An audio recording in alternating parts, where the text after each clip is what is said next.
Hi, how are you? I am the Lavender Lady, as you probably well know by now, and I'm trying out a new live stream interface. It's called StreamYard. Picture of a duck, as you might see from the corner of the screen. StreamYard. Okay, and there is something I have to turn off. There we are. Now we're in good shape. How's everything look to you guys? Working out well enough, that sort of thing. I know it's not close to what I had previously. It was good old Google doing that to us when they took away Google Hangouts. We all had to scramble for something to use other than that to do our streaming. I originally signed up for Google Meet with G Suite, and I discovered to my dismay this morning that they wouldn't let me use YouTube through G Suite until the trial period had passed, which I think is another week at least. So I grabbed this thing as a spare tire, if you will. Zoom. The problem with Zoom IQ with me is that it really slows my machine down to the point where it has been known to crash my machine. Sai used to use Zoom for movie night. He started out with Meet. Well, I shouldn't say that. He was using Meet when I started working with him. That was a year ago. Wow, God, how time flies.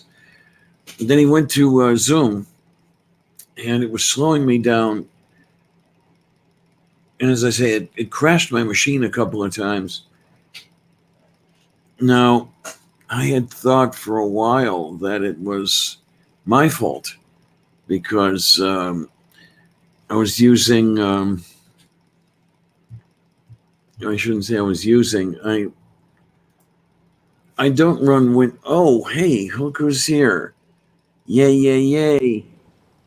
Hi, Angie. Yay. I got a mouthful. Oops. Okay, so I see how that works now. You've got to look at the bottom of the whatever it is that's doing whatever it is, so you can see when somebody comes in. Okay, that's no big deal. We can do. Oh, look at that cool lady over there. I'm not exactly camera ready at the moment, but I made it in time. Yay! Thank you for coming by. One of the things I wanted to check out was how this thing worked with people coming in. Well, you helped me figure mine out, so I figure I'll come help you figure yours out. Yay! Yeah, this is. I was starting to tell everybody. I had originally planned on using Google Meet, and I found out to my dismay that they wouldn't let me use YouTube with it until the trial period had passed. So that's at least another week. Oh, good grief. Yeah, I know. So I grabbed this thing as a spare tire to try to keep me going, because there's some nice things about this. I like the fact that I have the what's this thing on the side called the side chat. Mm-hmm. I got that appearing here in the studio, so I don't have to go to the watch page to see it. It's right here. I noticed that it has something of a delay, but a little bit. About 10 seconds. Yeah, you could only add 5 people. Yeah, that's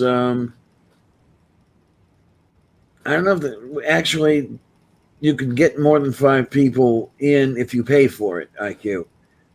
And really, I don't feel like paying for two things just Well, to. it's $20 a month if you pay it in a yearly. It's $25 a month if you pay it monthly. And then there's a third tier that you can go up even further than that. But the $20 Oh tier looks Lord. pretty good, but I don't have $240 to throw down right now. Yeah, neither do I. Hi, Spooky. I'm hiding so y'all don't have to watch me eat. Oh, that's no big deal. I hope. Might Yeah, be messy. the meat is $6 a month, and I figured, okay, if I had to pay something, I would pay that because meat looks a whole heck of a lot like Hangouts used to. Okay. Because we're back using meat again for movie night, and there are a few things that are a little bit different, but not that big a deal. The one nice thing about meat that I don't get here, I get to use OBS when I'm running meat, which Yeah. this is running straight off the cuff. Yeah. Browser based. Yeah. Yeah, WYSIWYG basically. What you see is what you get. And there are some things I do that have the overlays and few fancy things that I don't want to lose. Right. So I really want to do something that I can do with OBS. And I know I sound like a masochist, and I probably am. But hey, what can I tell you? Um, but other than that, I mean, this thing doesn't look that bad, really. I Um, I love it because it's so dang easy. Because like I yeah, said, I never learned OBS or any of that stuff, so I had no clue how to use it anyway. and this is all everything's wrapped into one screen because Yep. to start things up on when I was using Hangouts, I would go back and forth between two screens. Right. My studio and then the control panel or whatever the hell they called that thing. Um, Yeah. Here it's all wrapped into one. Right. So yeah, And it's your guests can see a private chat with you, but we can't see um the YouTube chat. You can see the YouTube chat as the host, but we only see the private chat window. So we do have to go through okay. settings Okay, when we now want to see that's yeah. the public I chat. I had forgotten all about that because I've been in as a guest on a number of chats, and I had forgotten that. So that's I don't know if they can do it for one. Why can't they do it for everybody? But oh well. Well, we'll see. I wonder Yes, if dear. this takes off, the StreamYard, starts doing well or something like that. I wonder if Google will get a little scared and come up with something as good, if not better. Oh, my son and I were talking about this after movie night last night, or this morning, I should say. And the impression he's getting is Google's going after the corporate dollars and basically chucking the individuals that got them where they are now. Right. That may be the case. That it may not be the case. I kind of go with his assessment because he has been in the business. So and besides, it lays the blame squarely at the feet of Google, who I was having a little bit of an argument with anyway. Rodent. No, I had not heard of Jitsi. What is that? Yeah, Nerdy Rodent asks, have you played with Jitsi? JITSI. I take it that it is another system or another app or whatever you want to call it, like Okay. this for live streaming. Is that it? Um, Last I checked, Orla, it was 425, 435. Have you looked at it lately, Angie? I have not. That's what it was last time I saw it. I think it's probably still right about there. Okay, what I can do, I mean, we might as well do it. While I have us up here, I can switch over and get the fundraiser page. Oh, look at that! 440 raised by 4 people. Raised by 14 people in 11 days. Good deal. It's getting there. So that's getting there. And I noticed that there's a little thing up there that says this campaign is trending. Angie, do you know what that means? It's getting exposure, I guess. People are sharing it. People are viewing it. I don't know. Okay, I didn't know if there was Do any it. special place they put that or anything. I mean, if it means we're getting exposure, that would be nice. Yes. Because Doc really needs to be able to get to work. I've said it before. I really don't want to think about him, walking 90 minutes to work in the middle of winter. No Or kidding. in the middle of a thunderstorm or any of that stuff. Or losing his job because he can't get there. You got it. Yeah, that's the whole thing. So we've really got to get some stuff going. At the very, very least, if we could get him a decent down payment on a loan, Right? which I understand he may or may not have trouble getting a loan. A larger down payment may help him out there. I'm going to have him on my show tomorrow, and I can grill him on that. And I mean, if at the very worst, maybe we could get him enough money to get his other car fixed. okay, that's a possibility. It just really ticks me off that the other person in this story that very few hear about, that was supposed to get him another car, he had paid $400, I believe it was, and then the guy wouldn't even come up with the title. Oh, geez. I hadn't heard about that. Yeah, not fun. Now, I don't know that he'll ever get that back or what. It would be nice if he could get that back, because that's a little bit of a help again. Yeah. Besides, it's the right thing to do. Because it reminded me of a friend of a friend who rented an apartment he did not own to two people simultaneously. Oh my God. I heard of like that around here too. Yeah, Mike ended up in jail for that one. Yep. Say again, sweetness. I said, yeah, I wish people would just be honest. Yeah. No. I guess crime kind of ran in that family. There was it made the news here in the Pittsburgh area. Somebody had gone on a cop killing spree a number of years ago, and was sentenced to death here in Pennsylvania. Yeah. That was the brother of the person I mentioned earlier with the apartments. Oh, okay. By the name of Lesko. If you know from the news, John Lesko, that's the guy on the cop killing spree. That sounds familiar, yes. And yeah, that was really brutal. That was there was nothing to it but just what he found to be the joy of killing, basically. Ah, okay. And then his brother Mike was the guy with the apartments. I knew him. He was a friend of my girlfriend's friend.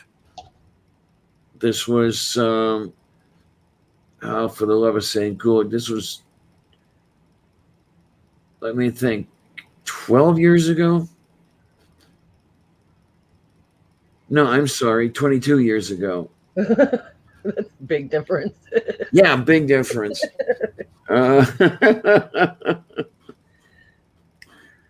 Yeah, time flies when you're having fun, let me tell you. Right? I'm trying to remember where the hell I was 22 years ago, and that's tricky. Um, So, I think yeah, I that was, was probably still in Pasadena at that time. Ugh, Stinkadena. yeah, that was 97. God, man. Jeez. Well, what's really fun is I remember when I was, let's say about 12, I remember thinking, okay, at the turn of the century, I'm going to be 43 years old. I knew I had a concept of myself at the age of 43 at that time. I didn't think of myself in my 50s.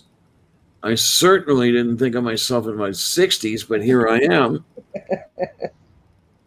God damn. I don't know if I'm going to get much farther than this, but we'll see what happens. I had the exact same existential problem when in the year 2000.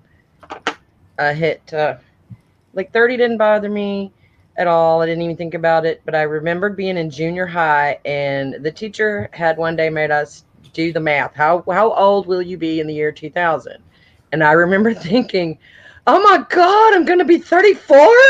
Oh my God, that's horrible. I'm never going to live that long, you know?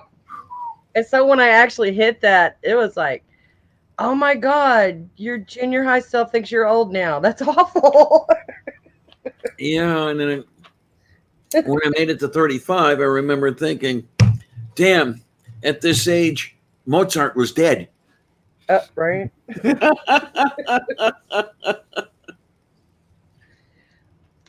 Oh, Hitting man. No, 50 was probably the worst because I remember my grandma saying, I'm half 100 now. I was like, oh shit, I'm half 100 now.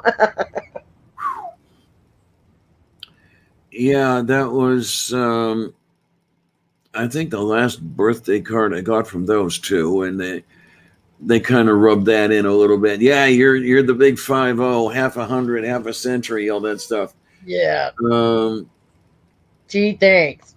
and then let's see now, within a couple of years, they wouldn't be talking to me anymore. That kind of sucks. And I get that you kind of are glad they don't bother you so much anymore or didn't bother you so much anymore. I understand they've passed. Yeah, they're dead now, and the world is much better off without them. I can be honest. I don't totally miss my mom. I was sad when she cried, but I was sad for dad, not so much for me, because it's like, whoo, I can breathe now. Yeah, I can be who I am, and I don't have to worry about if I'm too fat or if I'm too loud or if I'm too whatever it is that upsets her. when I was younger, I wondered how I would feel when those two died. I wondered, would I feel grief or would I feel relief? Well, I found out basically. Yeah. I didn't go dancing in the streets or anything, but No. it was okay. Great. The book is closed. Well, actually, it's not closed. That's the problem. Yeah. They bother me night after night. Yeah, they still live in your head, don't they? Dang it. They live in my nightmares. Yeah, and my mother regularly comes out of my mouth all the time, and that's a little stressful because I always hoped to be at least a little nicer than her. I guess it's kind of nice that I did not have kids and I did not have to catch myself being them. Right. Well, that was the whole point. One of the main reasons I did not have kids, I wanted to break the cycle. Exactly. Well, Um, I credit my mom with breaking the cycle to a certain point because my grandmother was horrid, narcissistic bitch to the max. Abused my mother and her brothers, left them in an orphanage. She had a really shitty childhood. And I always tried to cut her some slack for that because I knew how my grandma was. And so my father's mom taught my mother, you don't have to hit them for everything. So Grandma Hogan saved my life, literally, because Mama would Okay. have killed me before the age of 5 had Grandma not stepped in. And then, of course, now I vowed absolutely I'm not going to do that to my kids. And so hopefully that cycle is broken in this family. Hopefully. Yeah, the main thing that worried me was, well, two ways it really worried me. Number one, I figured I might be like those two and Mm. be a abusive piece of shit. The other one was I was afraid I would go whole hog the other way and Right. be so lenient that the kids would end up, pieces of shit in their own right. Right. Yeah, you Uh, don't want to be a pushover either. yeah, and But I have learned, especially now the second time around, you don't have to hit them. Like, you don't have to be violent with a child in order to get them to do what you want. It's just not necessary. And it's been proven to be harmful. So just don't fucking hit your kids. well, that's all those two knew. That's all Um, mine knew, too. That's the only punishment they knew. yeah, So, um, and well, shit, she chased me around the house with a kitchen knife a couple of times, woo. and he had said at least once, possibly more than that, that he was very, very much in favor of killing an unruly child while looking straight at me. Uh, Not necessarily, the biblical thing, right. but his whole thing was retribution, retribution.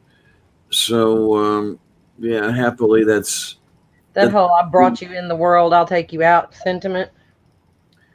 Yeah. Um, more, more, more an Auschwitz Oh, gee. mentality, where I am in total control of you, Yep.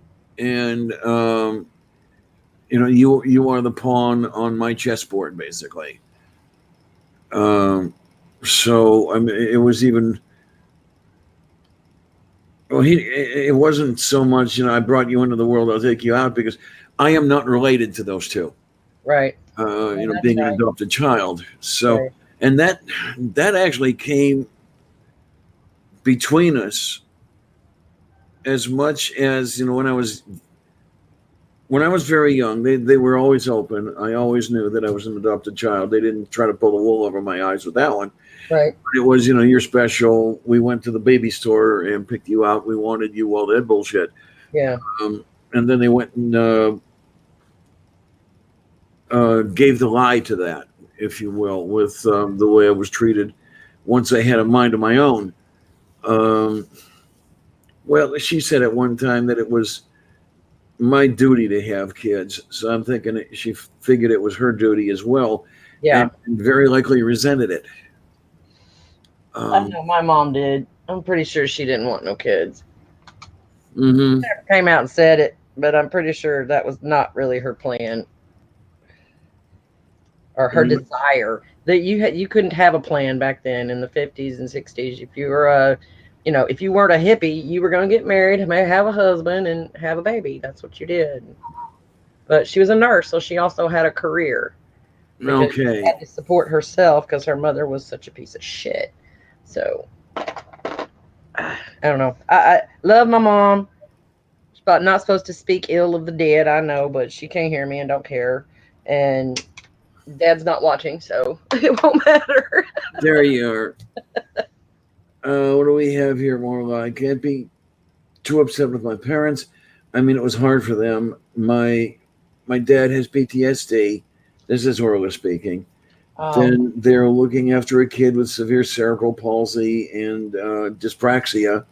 Then there was me, the way I am, which they didn't know what they were doing. So it's like I kind of get it, but I don't really talk to them, and I ain't taking my kids there. Okay, I'm with you. Yeah, I get it. yep, It's that makes you try to cut them slack, and then well, the whole thing with me was um, I finally discovered, I finally got it through my thick skull after 50 years of trying to make it otherwise, that I never had parents. Um, when I came out, and they just disowned me right there. His last words to me were, "You humiliate us." Her last words were, "Goodbye." Oh, jeez. Uh, so, just because, well, they had wanted, I put two and two together later, and I figured out that they wanted a good, hunky Catholic doctor slash lawyer slash engineer son who would marry a good, hunky Catholic girl, give them lots of grandchildren, and wipe their arses in their old age. Well, hey, kids, I blew it on all counts. Yeah. Um, so, yeah, it's. And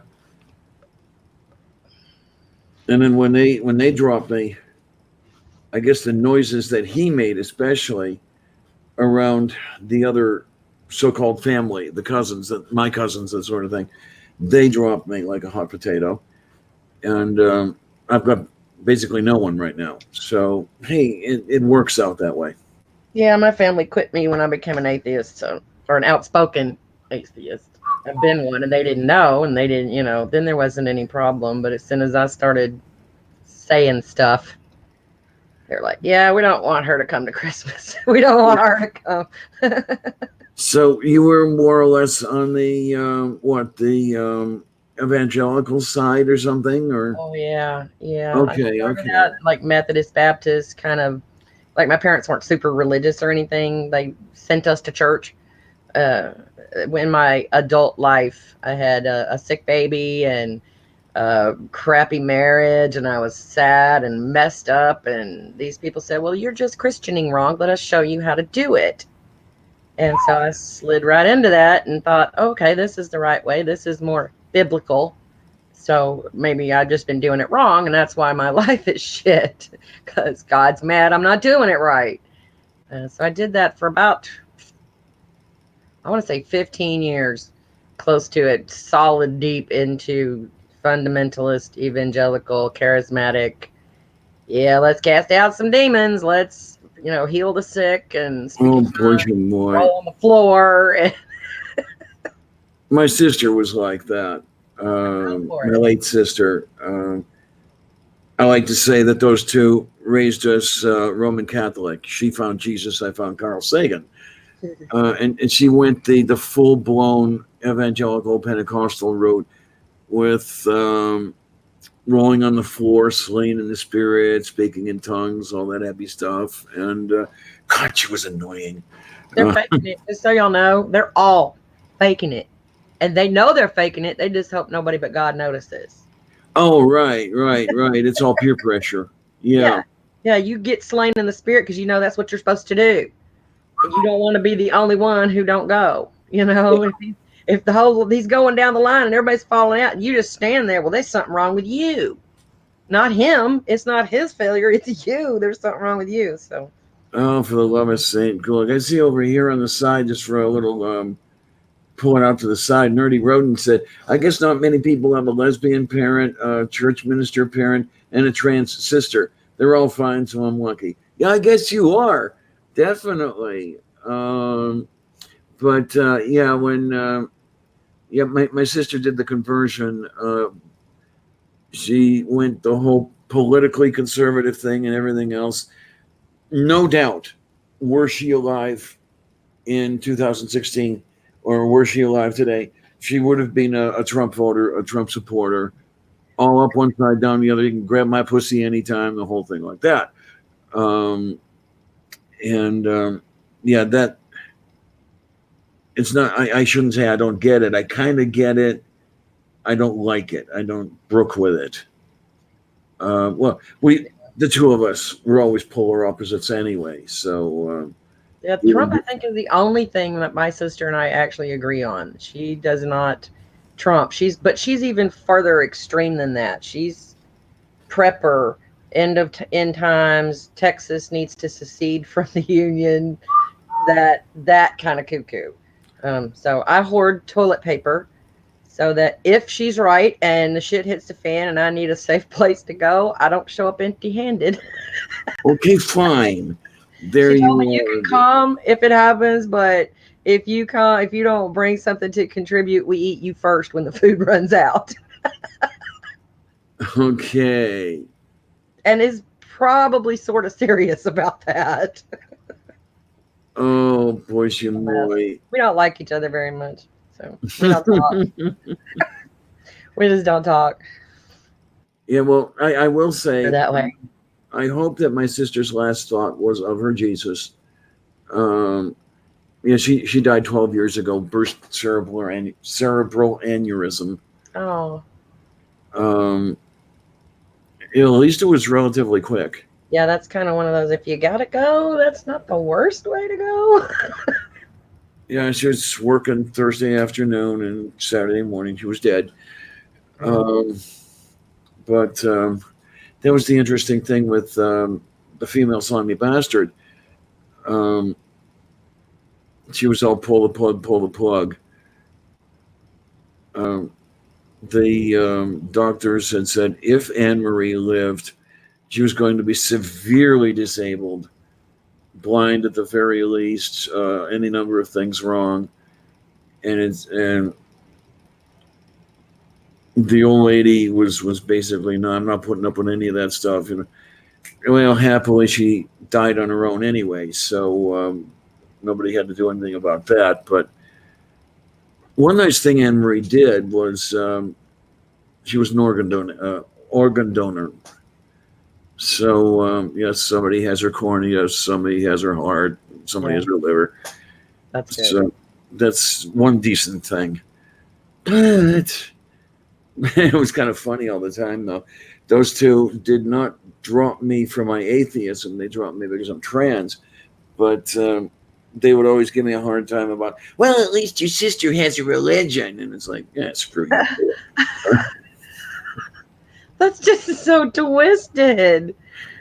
I mean, I suppose it could have been a Scientologist and everything would have been fine, right? I hope that we can get, I have some hope in the next generation and the next generation, because we've got to raise some reasonable people who don't do that, who look at human condition and, God damn it, be a fucking good human. Why is that so hard? I don't get it. I don't either. Don't hurt people. Just stop it. And I know I get crap for talking about this and everything else, but it's one of the reasons I don't feel so bad about the fact that I'm dying. I don't know how quickly I'm dying at this point. It seems to be a little more slowly than I thought at first. But if I am out of the way in a short period rather than another 30 years, that sort of thing, there's a lot of stuff I'm going to get to miss.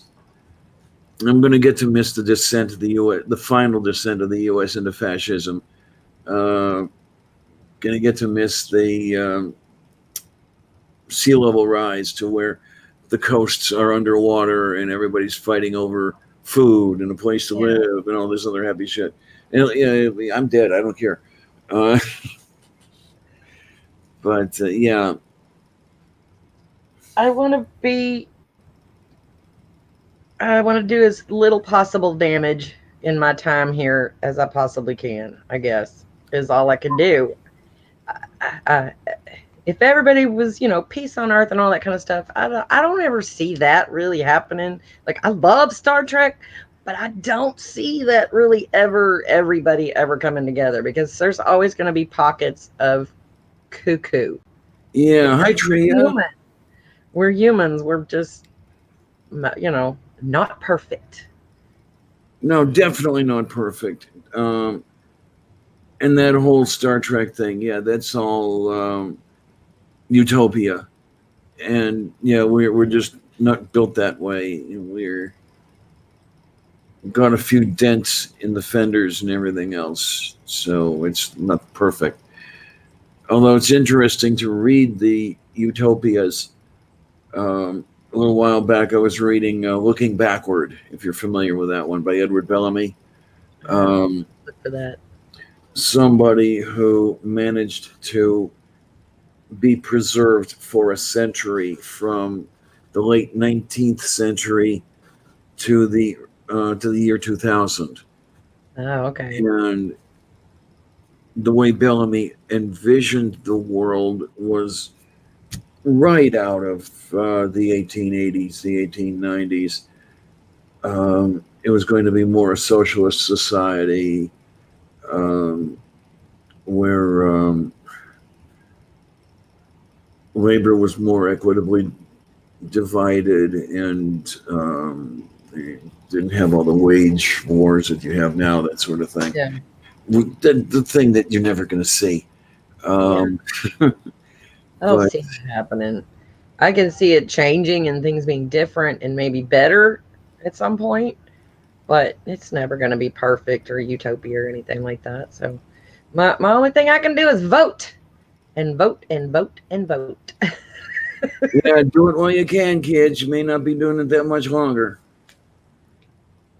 I don't want to move. People say, well, if you don't like it here, go somewhere else. There is nowhere else I'd rather be. Yeah, Texas sucks. The government in our state is ridiculous and backwards and harmful, but I like it here. This is home. This is where everybody sounds like me and where, they can understand what I'm saying at the line at the grocery store.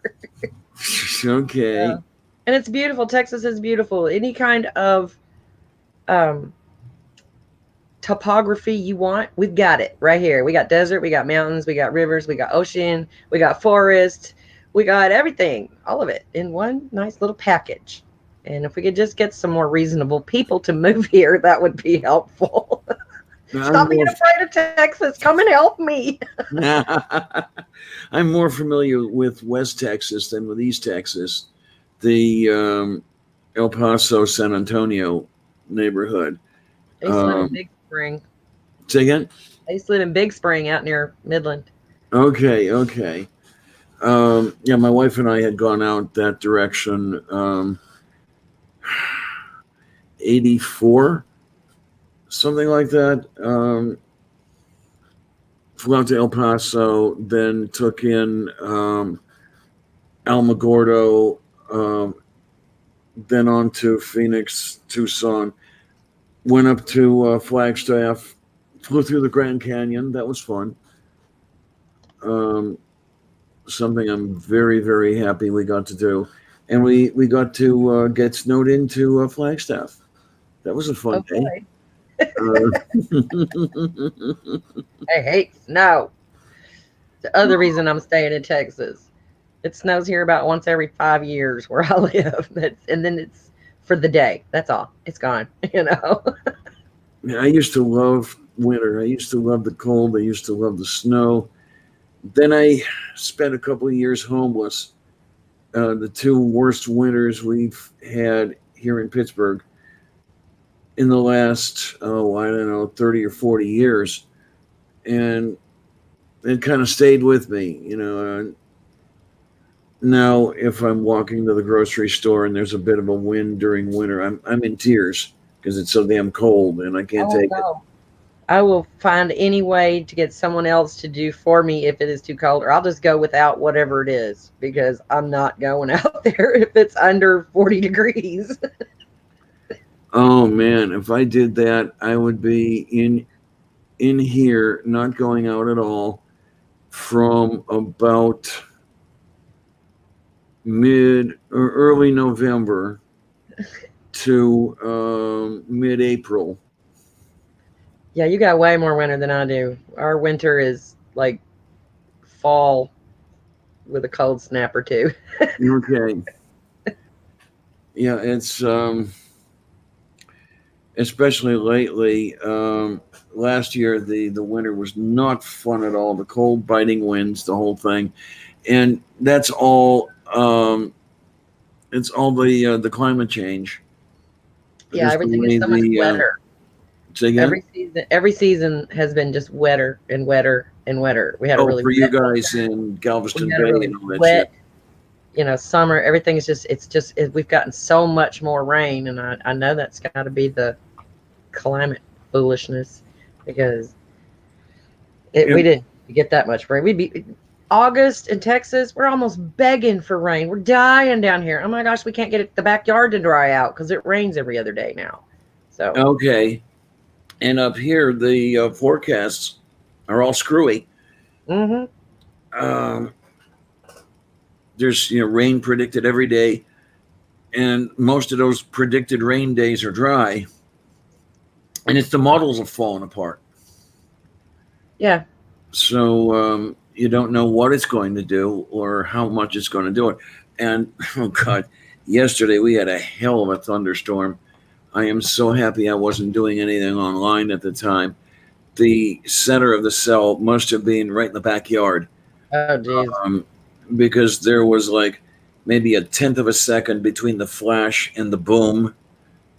Um, and of course, as we know, the greater the latency, the farther away the yeah. lightning struck.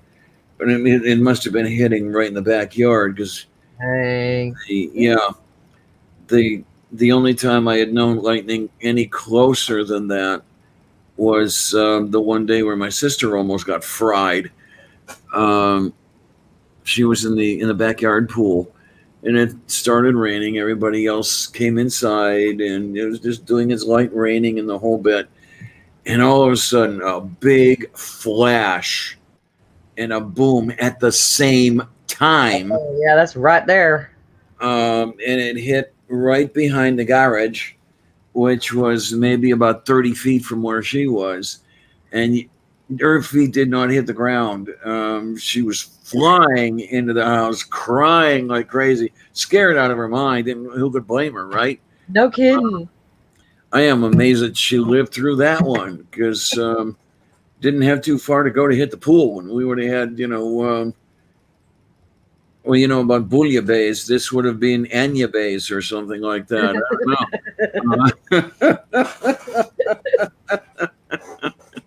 We had a water spout the other day over the lake. I didn't see it, but I got to see video of it. It was kind of on the other side of the bridge from where I'm at, so I couldn't see it. But big old water spout. Like, okay.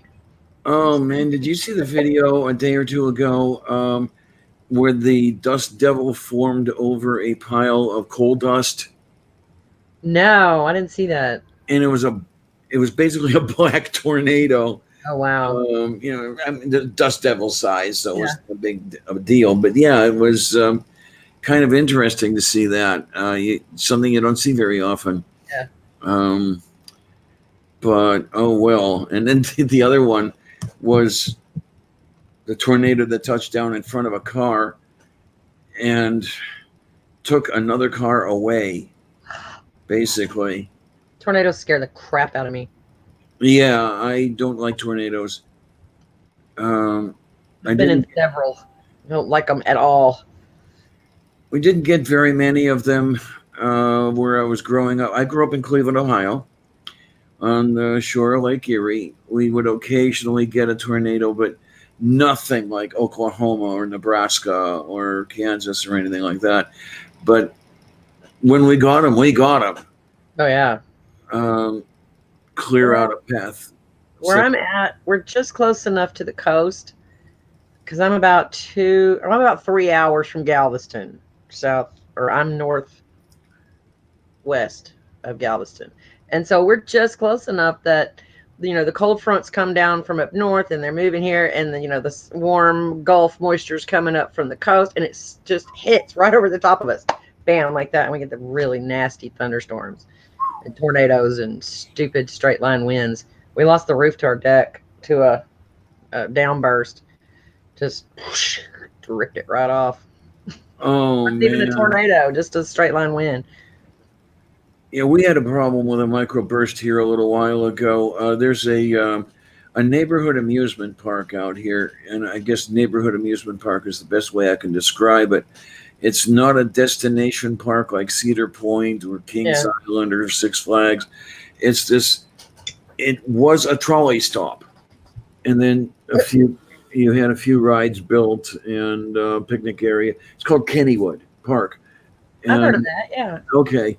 That I could stand on my porch, throw a rock, and hit it. And I haven't been there in years. I have to go again one of these days. But there was a microburst over one of the rides, and brought the entire enclosure down onto the ride and injured a couple of people who, and of course, they went and sued and that whole Of thing. course, yeah. I cannot remember how it turned out, if there was a payout or not. Um, Another ride where you have these cars on a lozenge shaped track. You go in a straight line and then whip around a semicircle and in a straight line and whip around a semicircle. Oh yeah, the whip. Yeah. It is the whip. Okay, that is the ride that had the problem. The Oh yeah. microburst brought the roof down over it. And it was an older ride anyway. It was in good shape. It was well maintained, but still, I guess just the way everything was set up, it brought that down. Yes, so we have the occasional problem here, but nothing like Tornado Alley. No. You see what Inquisitive Quandary says? Lightning struck my house last year while my whole family was home twice. Twice? And you didn't go buy a lottery ticket? Man, second floor caught fire. Had to stay with family for two. Oh no! Oh my! Now I remember when I was very young. It might have been the first or second year that those two were in the house in Parma. So I would have been what, maybe 4, maybe 5 years old. Lightning hit the chimney, and I remember the crew up there making repairs, that sort of thing. That was the closest I ever got to anything like that. No great damage. It just screwed up the chimney. Yeah. They basically redid the flue and the I don't know what you would call the brick around the flue pipe, but oh God, what do they call that? Rebuilt that stuff. And excuse me. Oh my word! Nerdy Rodent says, I used to live in a house with walls made of wattle and daub. Then there was a bad storm. Okay, I'm gonna ask, what is wattle and daub? If I have it correctly, correct me if I'm wrong, Nerdy. It sounds almost like mud and thatch. I'm going to look this up and make sure. That's a couple of terms I know what daub means. I thought I knew what wattle meant. Now I'm not so sure. Alrighty. We have it here. Wattle and daub. A material formerly or traditionally used in building walls, consisting of a network of interwoven sticks and twigs covered with mud or clay. I had it pretty much there. Okay. No, you don't want it wet. New. And this is the bad thing that has just come up about this StreamYard. I don't know a way to share pictures here. Okay, look underneath where we're talking, where you can see our pictures, right? And you've got the little thing that tells you the different icons that tell you how your guests are set up. Yeah. The last 3 of those icons are your screen share icons. One of them you share with the screen next to you, you share with the screen next to the guest, or you share the full screen. If you click that, I believe it will let you go from there. Or there's another thing underneath that says share screen, and I'm not sure which one you have to click first. Down by where your camera and your mute settings are. All right. There's share screen. Okay. I don't know what I'm going to do to this thing, but I'm going to give it a try. Let's see if we have. Okay, there's wattle and daub. Now, what I'm going to do is I'm going to pull that out I'll pull the tab out into a separate window. Okay. Because that's what I had to do with the other one. It wouldn't see a tab in a set of tabs. Okay, now let's try this. We're going to share screen. is easiest with two monitors. Screen sharing works best on a good computer. Um, I think you have to. I don't know. Let me try it. I'm gonna do it with you, just so we both know how to do it. okay, here we go. Your entire screen application. Oh, this one will do a tab. How do you like that? Okay. So, okay, if I do that and I share, okay, there's the, oh, so that will do that. Okay, so one of the nice things then is it will do a tab. Oh, this is awesome. That is something that Hangout would not do. I would have to make a different window and everything. Um, Oh, I got too many windows open here. I'm lost. it almost makes me wish that I could combine the features I like from Meet and this. Well, I've got to get Meet running anyway. Yeah, those of you who don't know what the hell I'm up to over here, um, I tried to run Google Meet with YouTube, and the G Suite of which Meet is a part would not let me run YouTube until the trial period had ended, and I was paying for everything, and so that's going to take at least another week. So we'll see what happens there. Um, well, take care, Matthew. Yeah, I my slight dyslexia was getting the best of me there for a minute. I had to read your sentence twice because the sentence that Matthew did type was, "I have to duck out," and just use your imagination to figure out what I first saw when I first looked at it. Okay. Okay, look down underneath where we're chatting there, and do you see the little screen that I've sent you? Yes, I do. All right, click on that, and that'll share my screen. Okay, so I'm going to stop sharing this screen, and then I'm going to add your screen. How the heck do you like that? You Oh see my my wiener word. dog? So you can actually share your screen to Yes. here. This has some things that are superior to the Hangout or Meet or whatever. It's just too bad we don't have some of the other stuff going on. Oh man, how can you have any pudding if you don't eat your meat?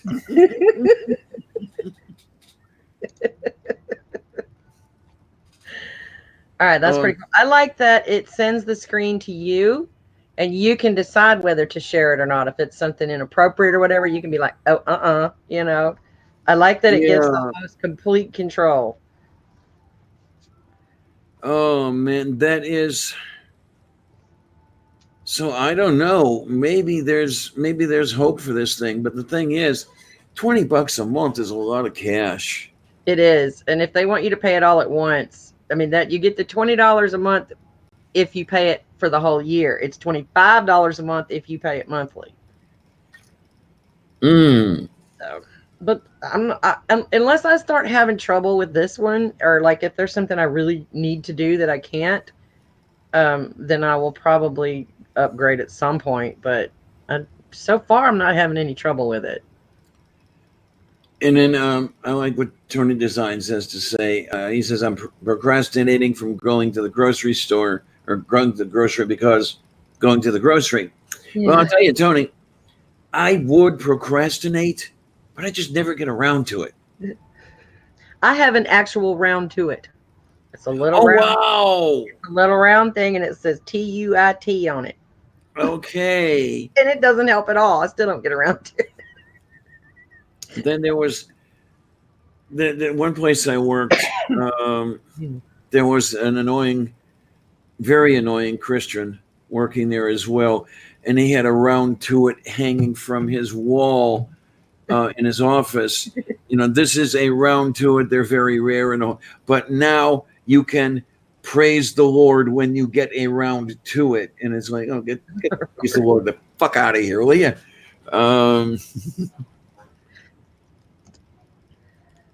Yeah, Mark, definitely a fair bit.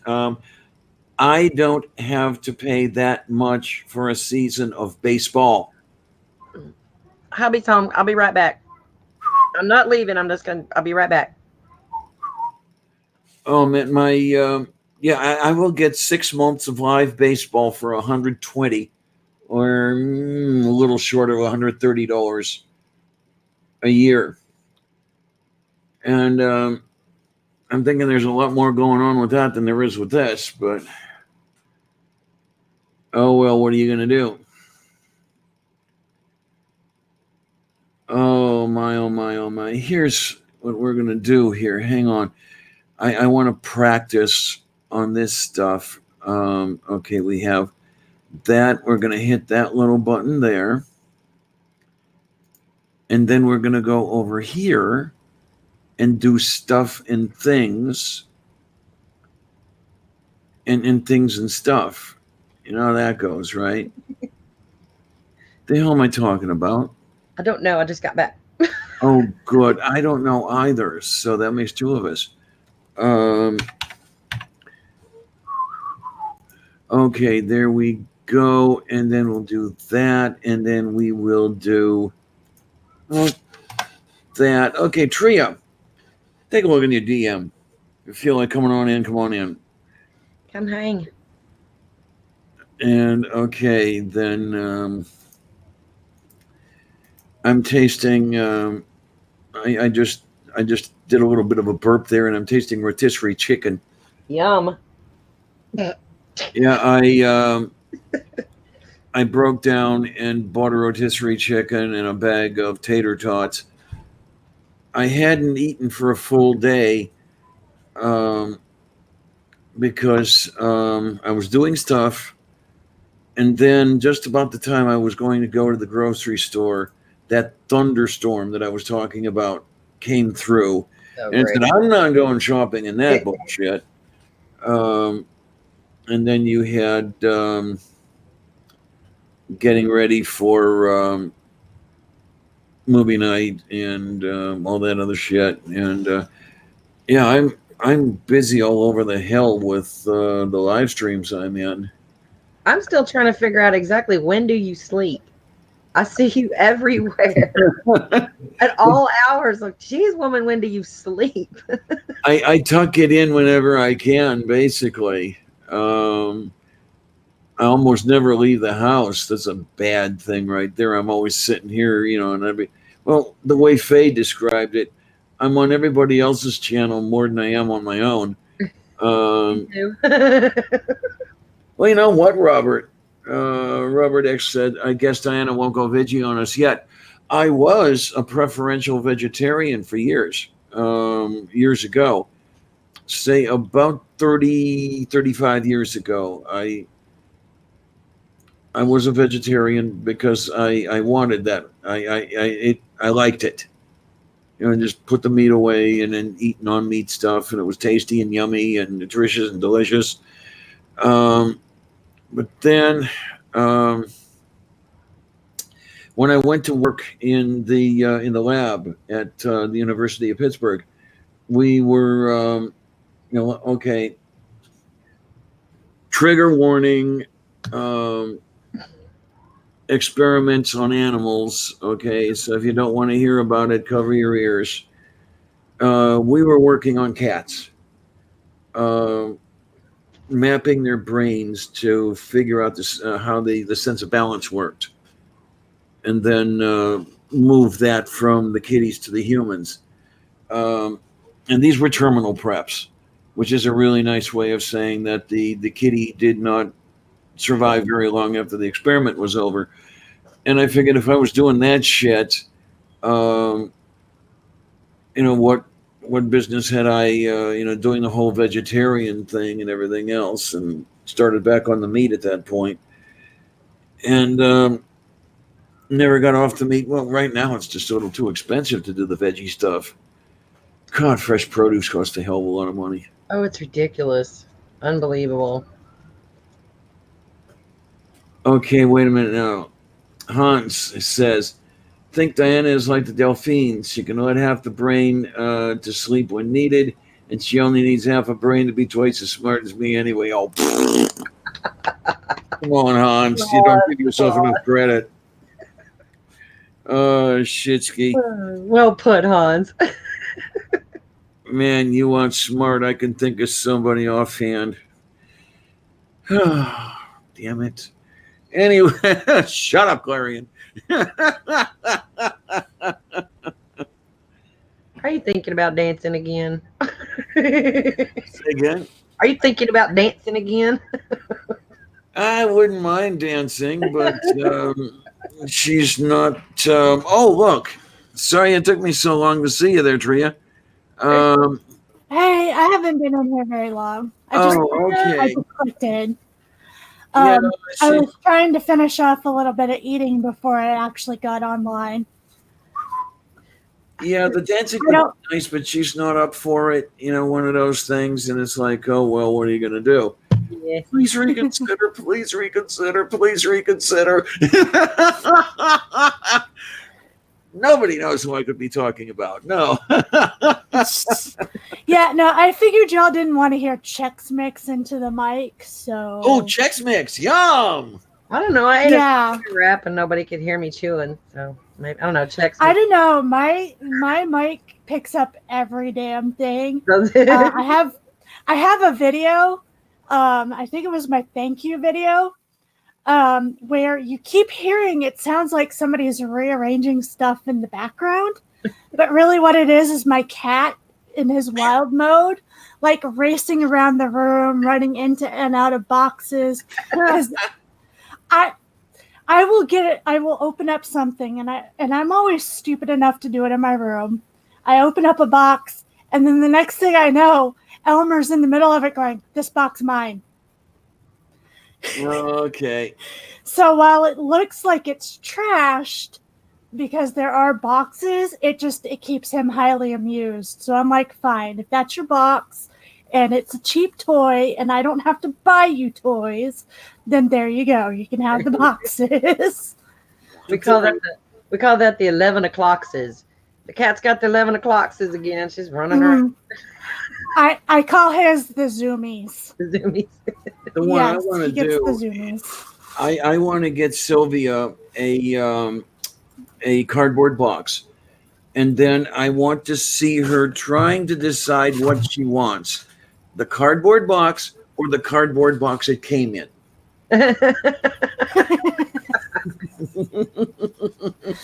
Probably both. Yeah, there you go.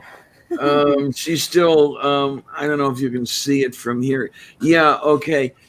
If you can see where that purple blanket is, down there's a box that some of my birthday stuff came in, and she still uses that box as fun stuff and everything else. And I haven't opened the other box with birthday stuff in it. Well, I have opened it. I have looked at it and seen what it is. I just haven't done anything with it yet. Sloth Girl and Purple were too damn good to me for my birthday as far as that went. Brought a couple of, one box was for Sylvia, one box was for me, and all kinds of stuff in there. And I am going to have to go fishing one of these days because Sloth Girl got me if any of you out there remember these, the Popeil Pocket Fisherman. Yes. She bought me one. I didn't even know they still made them. Wow. Oh man, it's and then then some tackle and trying to think where did I put the darn thing? I guess it's in the back, and I'm not gonna bother anybody going back there and getting it and anything. Hi, Sassy. Boy, I tell you, we're getting more people here than I get for some of my regular shows.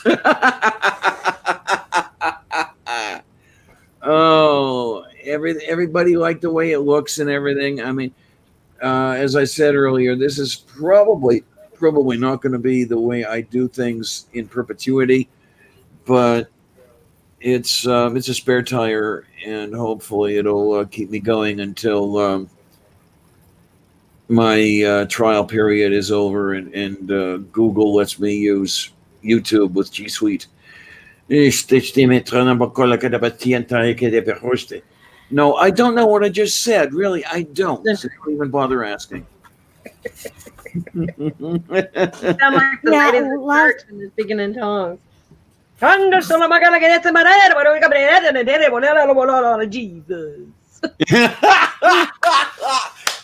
That was the kind of shit my sister would pull.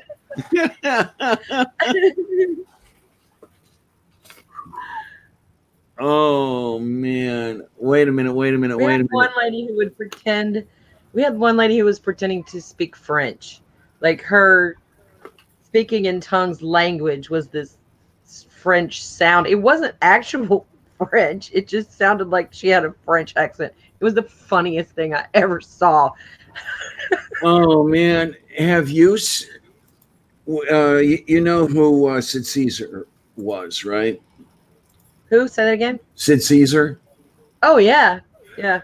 Have you heard? Had you ever heard him do his things where he would? It was sort of like speaking in tongues, but he would do it to sound German or to sound French. Yeah, that sort of thing. Exactly. Just make it up as you go along. Yep, and I guess one of the stories he told, I don't know how true this was what in the old days when you had the television over the bar, and you're at the bar drinking and you're watching television, and there was a show that Sid was on, and he was doing his bit with Italian, and the bar owner was Italian, by the way, and somebody was going to ask the bartender for something, and he said, Later, I'm listening to him. So as if he knew what he was saying or some shit like that. Oh my word! I'm sorry, Hans. Did I actually say something in a language that was offensive? What is this shark stuff? Oh my god! It's a song that it's one of those earworm songs. My children love it. Once it gets into your head and you're just like, please stop. Baby shark, do do do do do do. Baby okay, shark. There is one version of it that I like that Maddie shared with me, and it's a metalhead version. I like and they scream, but yeah, that was great. Somebody in the chat room ago said there's a version with Lady Gaga doing. If Lady Gaga did Baby Shark, I'm gonna have to go look for that. Oh no! Because I was wondering. It's on my Spotify. We listen to it at least 15 times a day. I was wondering. Yeah. I was beginning to wonder if the old Bobby Darin hit had been resurrected. Okay. Tria is probably a little young. You may or may not be a little young, Angie. Do you remember Mac the Knife? Oh my god, I love that. Oh yeah, I remember. You both that know. Yeah. Has such teeth, dear, and it keeps pearly white. Yes, I love that. You have to remember. I could do that one pretty well. You have to remember, I'm not 100% educated, but my dad at least tried to make sure that I knew some of the older comedies and some of the older kids' TV shows and some of the older music. Did better with the music, but the problem with a lot of the TV shows and comedies were my mom did not like a lot of it, so she didn't want it around her.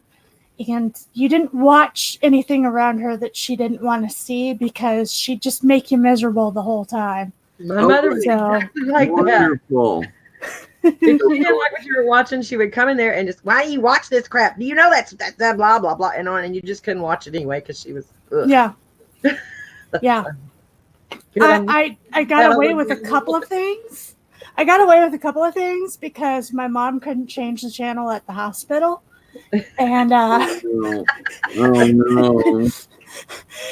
And my mom, I would start and I never learned Japanese, but I watched a lot of Sailor Moon, and Mom hated Sailor Moon, and I would just like rattle off the Sailor Moon theme song in front of her because it was stuck in my head. It's just like, what are you singing? I'm like, it's Sailor Moon. She's like, I hate that show. I wish I could change the channel, but I'm not in charge of the TV. Oh, man. Pick. When we would have to pick, like when we got home from school, we were allowed 1 hour or sometimes an hour and a half, depending on what day of the week it was, of TV. And most shows back then were 30 minutes. So you had to pick. Do you want to watch, Brady Bunch, Addams Family, and the Scooby-Doo? Or do you want, we'd have to pick which 3 shows we would want to watch for that day. And that would be it. And Mom would watch the news. And there really wasn't a whole lot of TV that she would watch. We always had music on in the house, always. My mom's rule was not about TV, but I had to read a certain amount every week. Which, when I was a kid, I actually loved reading, so that wasn't a big deal. But it was, you have to have your homework done, and you have to pick a book you like. It needs to be something you like. I'm not going to force you to read something you don't, but you need to pick a book you like. And you have to have a certain number of pages read by the end of the week. And then everything else, like my Game Boy, watching TV, radio, she didn't have any limits on it, except for also I was supposed to go to bed at a certain time. Yeah. But I would often, and Mom didn't realize this, I would often take a book light and read my book under the covers. And I knew when my mom was coming by because she would step on the creaks. And I don't think she ever figured out that I knew what all the creaks sounded like, so I could tell where she was in the house. Yes. So I could tell if she was like outside my room. And so like I'm like, oh crap, Mom's coming. And I turn off the book light and pretend to be asleep. Mm-hmm. She never figured out. My dad did, and he found it hilarious and didn't do anything about it. In fact, he said that he used to step on the creeks. He used to step on the creeks to see if he could catch me before I turned everything off. But he'd never say anything. I didn't have anything else to do but read. I mean, I think I was like 13 or older. I was at least 13 or 14 when Atari came out. And so we didn't really have video games. It was read or watch TV or go outside. That was pretty much it. I like reading. Yeah. Oh my God. I was in a book. I would read just about anything. And she hated that as far as that goes. Well, she hated everything I did. But back of a cereal box, whatever was around, I'd be reading. Read the newspaper when I'm like 8 years old. And I'm getting everything that I'm in there. So I was pretty well up on the politics of the day. So let's see, 8 years old, that would be 65. That's, when Vietnam was starting to heat up and everything, and fun. And then one of the nice things was that was the era of the space race. So I did get immersed in that. That's cool. And that's awesome. I wanted to fly, but unfortunately, my eyesight was for shit. And back at that time, you had to have 20/20 vision. So, because you had to be a military test pilot first.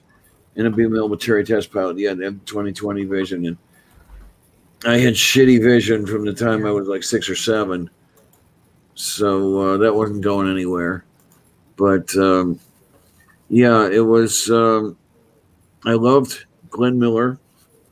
She couldn't stand that. My mom loved Glenn Miller. Oh man, one of my favorite. Let's see if we can get the earworm going with you, Angie. One of my favorite songs of all time is "String of Pearls." Yeah, "String of Pearls." Hang on, let me think. I vaguely recognize the only one coming in my head right now is "In the Mood."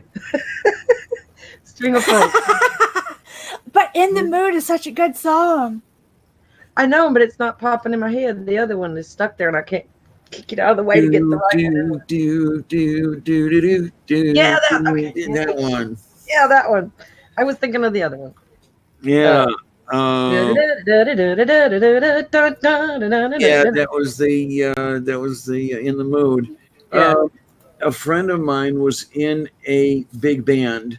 It was a labor of love.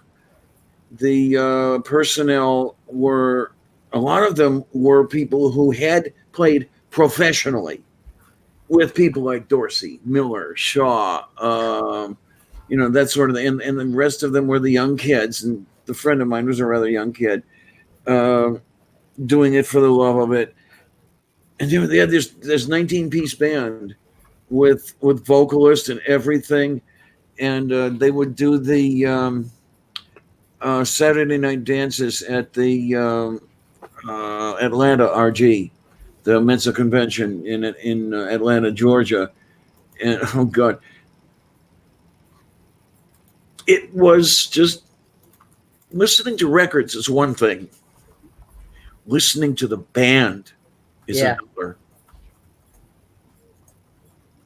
That's a whole different ball of wax. Oh yeah.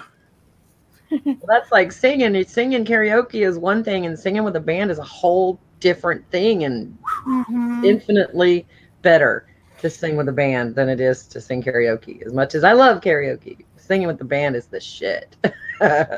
You get to do that? Occasionally. All right. Yay. I'm not in a band. I don't have a band, but I know several that will let me sing if I'm around when they're playing. So. Oh man, that's got to be wonderful. I never got that. I mean, I sang in choirs, the Renaissance music, and then full choirs, octets, that sort of thing, but not in a popular band, which is one thing I had always wanted to do, but never got a chance. I always wished I had my own band, but I have yet to be able to pull that off. Oh, I wanted. I definitely wanted a band of my own, which would probably be known now as a tribute band. Okay. Yeah, you're doing great. I think there's another term for it too, but tribute band is the one that I hear the most often used. Cover band. Stuff like, cover band. Trying to think. I like a lot of cover bands, but I can't think of any of them right now. Oh, Angie, check out Big Bad Voodoo Daddy. You might like them. They do modern swing. Ooh. I know who that is. Yeah, I know who that is. Yeah, I've heard them before. Yeah. Big Bad Voodoo Daddy. I have Big quite Bad a few, Voodoo Daddy. Mm-hmm. They're from New Orleans. I have a list, but I can't think of hardly any of them right now, because my musical taste range from "Please Don't Judge Me" to "Hey, you might like this, and this is pretty cool." I have gotten in the habit lately of, when I'm sitting up late at night, I'll just start DJing for Twitter and start posting videos of music. Y'all can listen to it if you want to, but it's shit I really like. So yeah, that's I have designated myself Twitter's new DJ. So y'all watch the music video for me.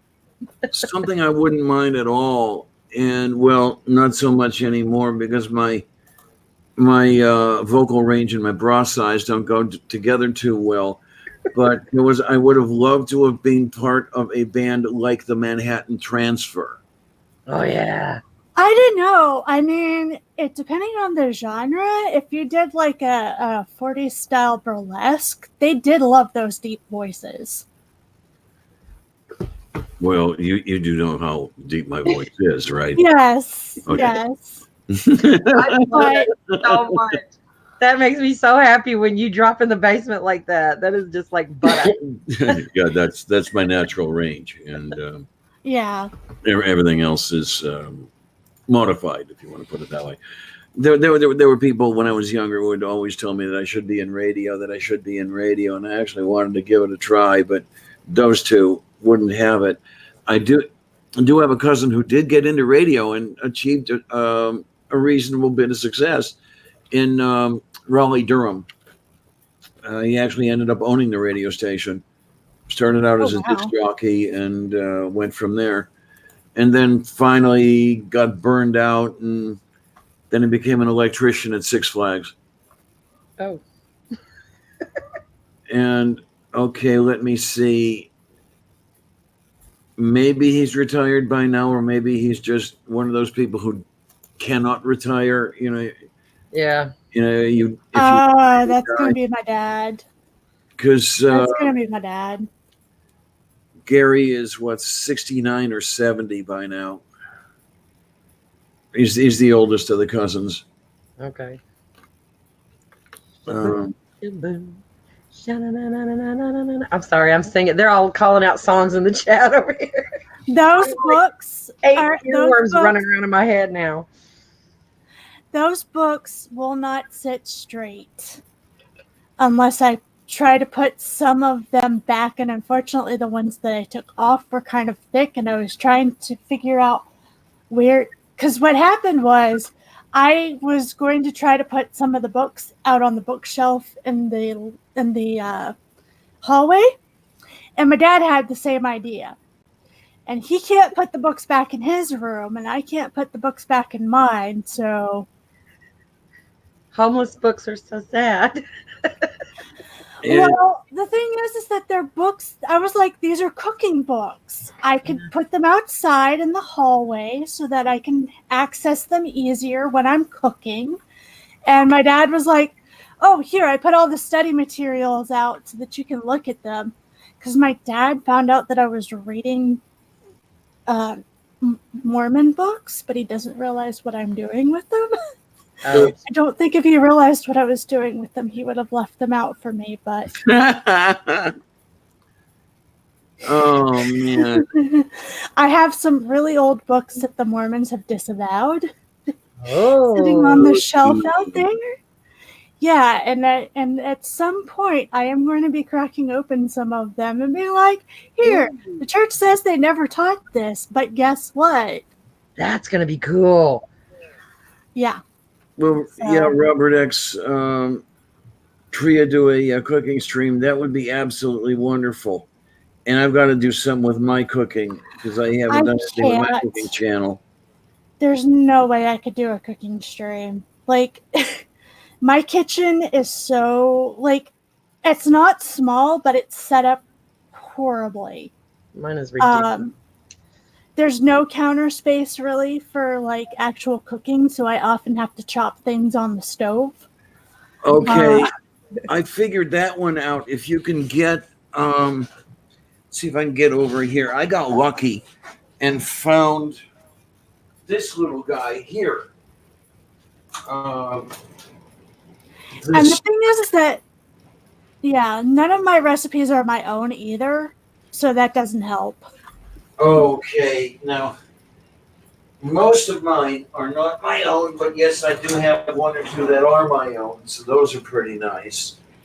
And then I'm dropping everything all over the place, all over here. But I was so happy when I came to this apartment. The neighborhood may be shit because it's so hard to get around from place to place. But the apartment's wonderful. I actually have a kitchen. The other place I was in prior to this, the kitchen was an afterthought. It was basically shoved into some closet space. And here you can actually move around and do things. And then you can set a few fish sticks into the oven and fall asleep in the chair. Some number of hours later, you're getting carbonized charcoal out, and the oven used 35 kilowatt hours of electricity, which was 35 kilowatt hours is what I normally use in a week. So Blasting the fish sticks. my electric bill is going to be about $50 this Well, month, so the thing is that like the stove itself, it's about medium size. It's not the biggest one that we've ever had, but it's not super small either. And the stove actually has plenty of room to move around it. But because there's not a lot of cabinet space, we have to put the spice rack right next to the stove. yeah. And then there's cabinets above, and then there's a place where we keep the cast iron skillets underneath the stove. And then we have a counter space, the sink, and a counter space. And the one counter space is all of our appliances. And then the other one has a lot of our food supplies because we don't have storage space for anything else. And then all of the cabinets underneath that are where we keep all of our pots and pans. And the one above is where we keep all of our cups. Yep. So like it's you can move around in it. It's just there's no way to set it up to make it easy for cooking. I basically just deal because I like to cook, and that's part of my job description. So I haven't had a decent kitchen. Well, when I had a decent kitchen, it wasn't my kitchen anyway. I mean, but it's been 50 years. The last kitchen I had where I could actually work was their kitchen. Those two, yeah, which it was really nice. It had the built-in oven. It was built into the wall, so that was out of the way. Had the range, which wasn't that freestanding thing. It was the range top, and then underneath that was storage space. So you had a place to put some of the kitchen stuff that we were using. And then it also had a serving bar. And under the serving bar was storage space. God, that kitchen was so full of storage space. That is the big thing when we move. Like, my dad wants to move and like move into a permanent space for us. And I'm like, look, I have to have a kitchen. I can compromise on damn near everything else, but I need a kitchen. I need one that we can all work together in. I need one with enough storage space because my dad and I both like to get cooking equipment. Like, I want a tagine. I want like I can't remember what it's called, but a hot pot. I want a hot pot, and I want like taiyaki makers. They're basically cast iron skillets that are shaped in the shape of a fish, and like a Hong Kong waffle maker, and like. Okay, so you're doing a lot of the East Asian cooking. Yeah, I do a lot of the East Asian cooking. I love my favorites are Indian, Thai, and I love Hong Kong because Hong Kong is very much like a little bit of everything. Yeah, so, pretty much. And they do a lot of street food, which I love street food. Like, if I were to go traveling, a good portion of my time would be hunting down like the good food and trying to weasel my way into people's kitchens so I can learn how to cook the things. Okay, then. Oh, man. One thing I do have some fond memories. Chinatown in New York.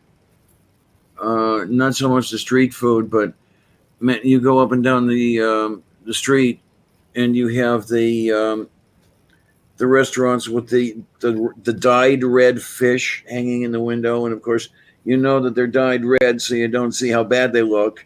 But you go down into the basement with the tables, and you're eating there, and then above is like the store area or whatever it is, and memories of a nice young lady. Oh well.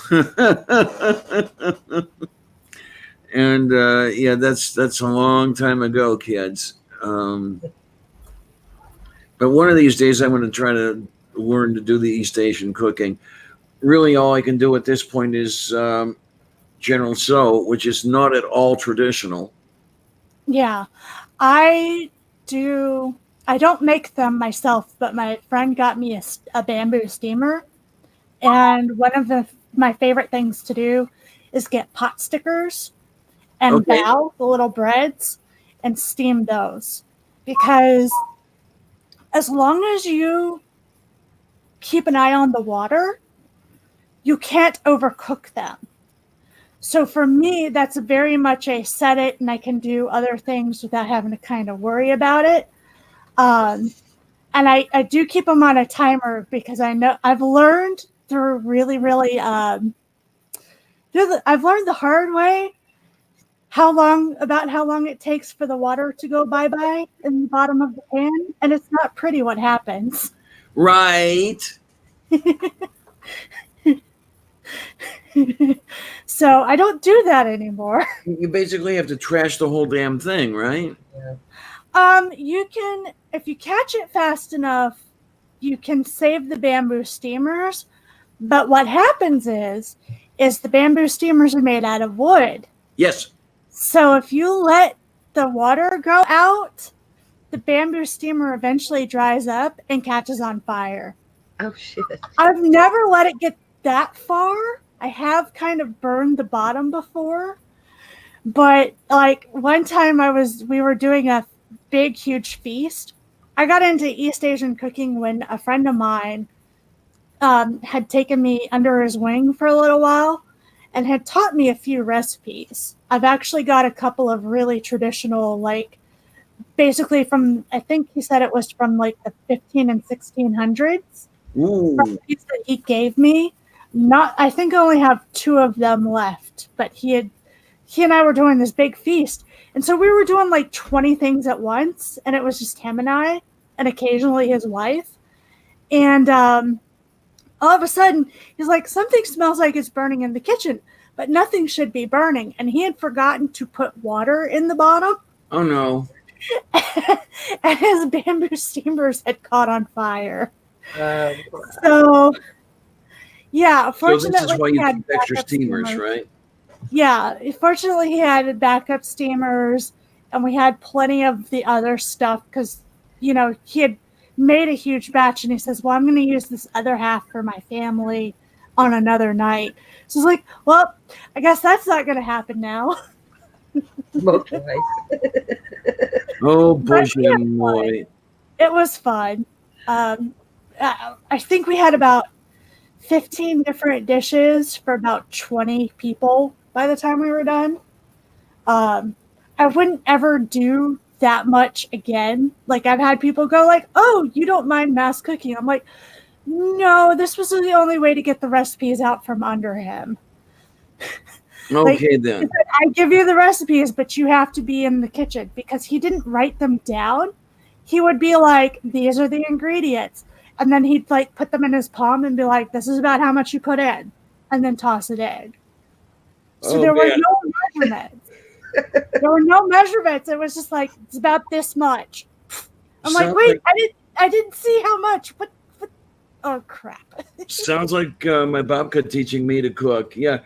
Yeah, this, and you have a little bit of this, and well, no, I'm not getting a Slovak accent is what she had rather than Greek, but a little of this, some of that, and, see how that works, and it's and then you taste it as like, not right, throw more in, and that's unfortunately with my cooking, that's kind of how I do too, because I'm like, all right, I think this is about enough, and then I adjust. And the thing is when you're adjusting, it could be as little as a pinch, or you could be throwing in a few handfuls of things. And it's impossible to keep track sometimes of how much you're putting in, because you're just like, you throw it in and you're like, that's not enough. Throw in some more. It's not enough. Throw in some more. Oh, there it is. There it is. This is why I don't bake. Baking is an exact science. You have to get the measurements just right, or it turns out like Mm-hmm. But I can throw stuff in a pot till it tastes good, and we're going, here we go. And then there's bread baking, which, oh my word, you want totally inexact. The humidity and temperature at the time, and whether you're wearing a cow print apron or not will affect the whole thing. And you basically what you end up doing is your fingers tell you when everything is right. When you're kneading the bread, you get the resistance that the dough offers, and believe it or not, after a while, you get to know. Okay, there's the resistance I wanted. That's the perfect mix, and it usually works out that way. And I've forgotten it all because, God, it's been at least a year since I baked bread. Um, there was a time when all the bread I ate came out of my own oven, but not so much anymore. I love fresh bread. My dad used to make bread. Yeah, the baking gets done by my dad and my sister. Putting them in the kitchen together is cute. Because there's a game that we like to play, which is how hard can we make Hufflepuff laugh. And the poor thing, we just sit there, and all of a sudden, all you hear is like consistently throughout the kitchen. They do the baking. She does well with the measuring. She has trouble reading the instructions, but she can measure all of the ingredients and stuff like that. So we have her do that. Yeah, one of the very few nice things out of the childhood was New Year's Eve was the day that he would bake sugar cookies with my sister and myself. Always looked forward to that sort of thing, and then the Monopoly game, through New Year's Eve into New Year's Day. Yeah, it wasn't total shit. It was just mostly shit. Yeah. You know how that sort of thing goes. Yeah. No babies in the apple pie. What? Come on. They make it bitter. Apple pie is no good without babies. Jeez. I still get people I still get people looking at me wondering what the hell I'm up to. At Squalmart, for example, you know how you're never supposed to have the kid in. Hi. Hello. Yay! This is Charlie. Hi, Charlie. Hi, Charlie. You just needed a granny hug. Yep, granny hugs are the best. All right, oh yeah. She's been so curious about this for so long. It's like, okay, if I let her look at it, she'll leave me alone. Maybe. You're not supposed to put the kids in the shopping cart and all that stuff, but they all do anyway, right? Yeah, yeah. So they're going through the aisles with the kid in the shopping cart, and then, oh, how much do they want for one of those? Dinner. Most of the time, they'll get a chuckle. Some other times, it's like, get me out of here. What aisle is that on? I need to pick up one of those. Oh, man. At Squalmart, they know me on site already. I'm up there almost every day for something. Well, I went there this morning for food, and I forgot a couple of the things I went up there to get, so I have to go back. I forgot coffee. I forgot denture adhesive. Cannot get along without those. Well, those are definite needs. Especially the coffee. Yes, definitely Yes. the coffee. Yes, I have tried to live without coffee. It does not go well. And I see the prediction from Robert X. A few years and she'll be on YouTube too. Oh my gosh. They like to watch those ridiculous kid videos where the people are playing with toys, like they're opening the little blind bags and they're unboxing gifts and stuff, or they get, they buy the newest Barbie set and then they open it all up, show you what all's in it, and they play with it, and they just so get into that, and I cannot get my head around it. You have a room full of Barbies and LOL dolls. Go play with your own. Why are you interested in watching someone else play with toys? I don't know. In my case, I kind of like watching those because I understand what it's like to get those mystery boxes. Yeah. And since I can't do them, but yeah, I don't know. If I had all of those toys myself, I probably wouldn't like them as much. Well, they're badly spoiled. I can admit to that. I started spoiling them before I got custody of them, and it's really hard to stop once you started. Yeah, well, I mean, Yeah. you're a granny. You're not usually supposed to be the one who has the custody. So I kind of get that because my Grammy, like, she still spoils us. She's not living in the same state as us anymore, but she'll send us like kick-ass birthday presents and like, little things she found while she was out and about. Um, so, but yeah, that's Granny's job. Granny's supposed to spoil. Yeah, I hate having to tell them no, but I do because that's good for them too. But Yeah. it sucks because y'all are over here talking about cooking grown-up food and stuff in the kitchen, and I'm back to making macaroni and cheese and spaghetti and hamburger helper and stuff that the kids will eat. Oh man, that was a weird thing. I was a weird kid. Well, I still am a weird kid, but that's another story entirely. I was about to say, you grew up. Like, I was like, did I miss a memo? I was the one who would eat the weird stuff. I remember one day it was out the island. The two girls, my sister and my cousin Kathy, are being told by my aunt, "Yeah, we're gonna have potato pancakes for dinner." And I'm sitting there and I'm looking at the stuff on the plate, and it's those aren't potato pancakes. What's going on here? And they're potato pancakes. They're potato. Mainly because I discovered, because I think that was the first time I had ever had fried eggplant, and I loved the stuff. But if those two, if they knew what it was, they wouldn't eat it. So that was the thing. In that family, the adults lied about what the food was. Which my mom didn't have to lie. It was either I liked it or I didn't, and that was that. Like, I didn't care what it was made of. I just cared about what it tasted like.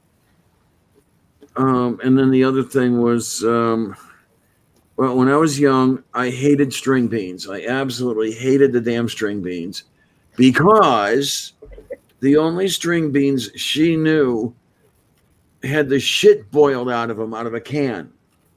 Oh, those fresh beans that are limp as well. We won't go into that.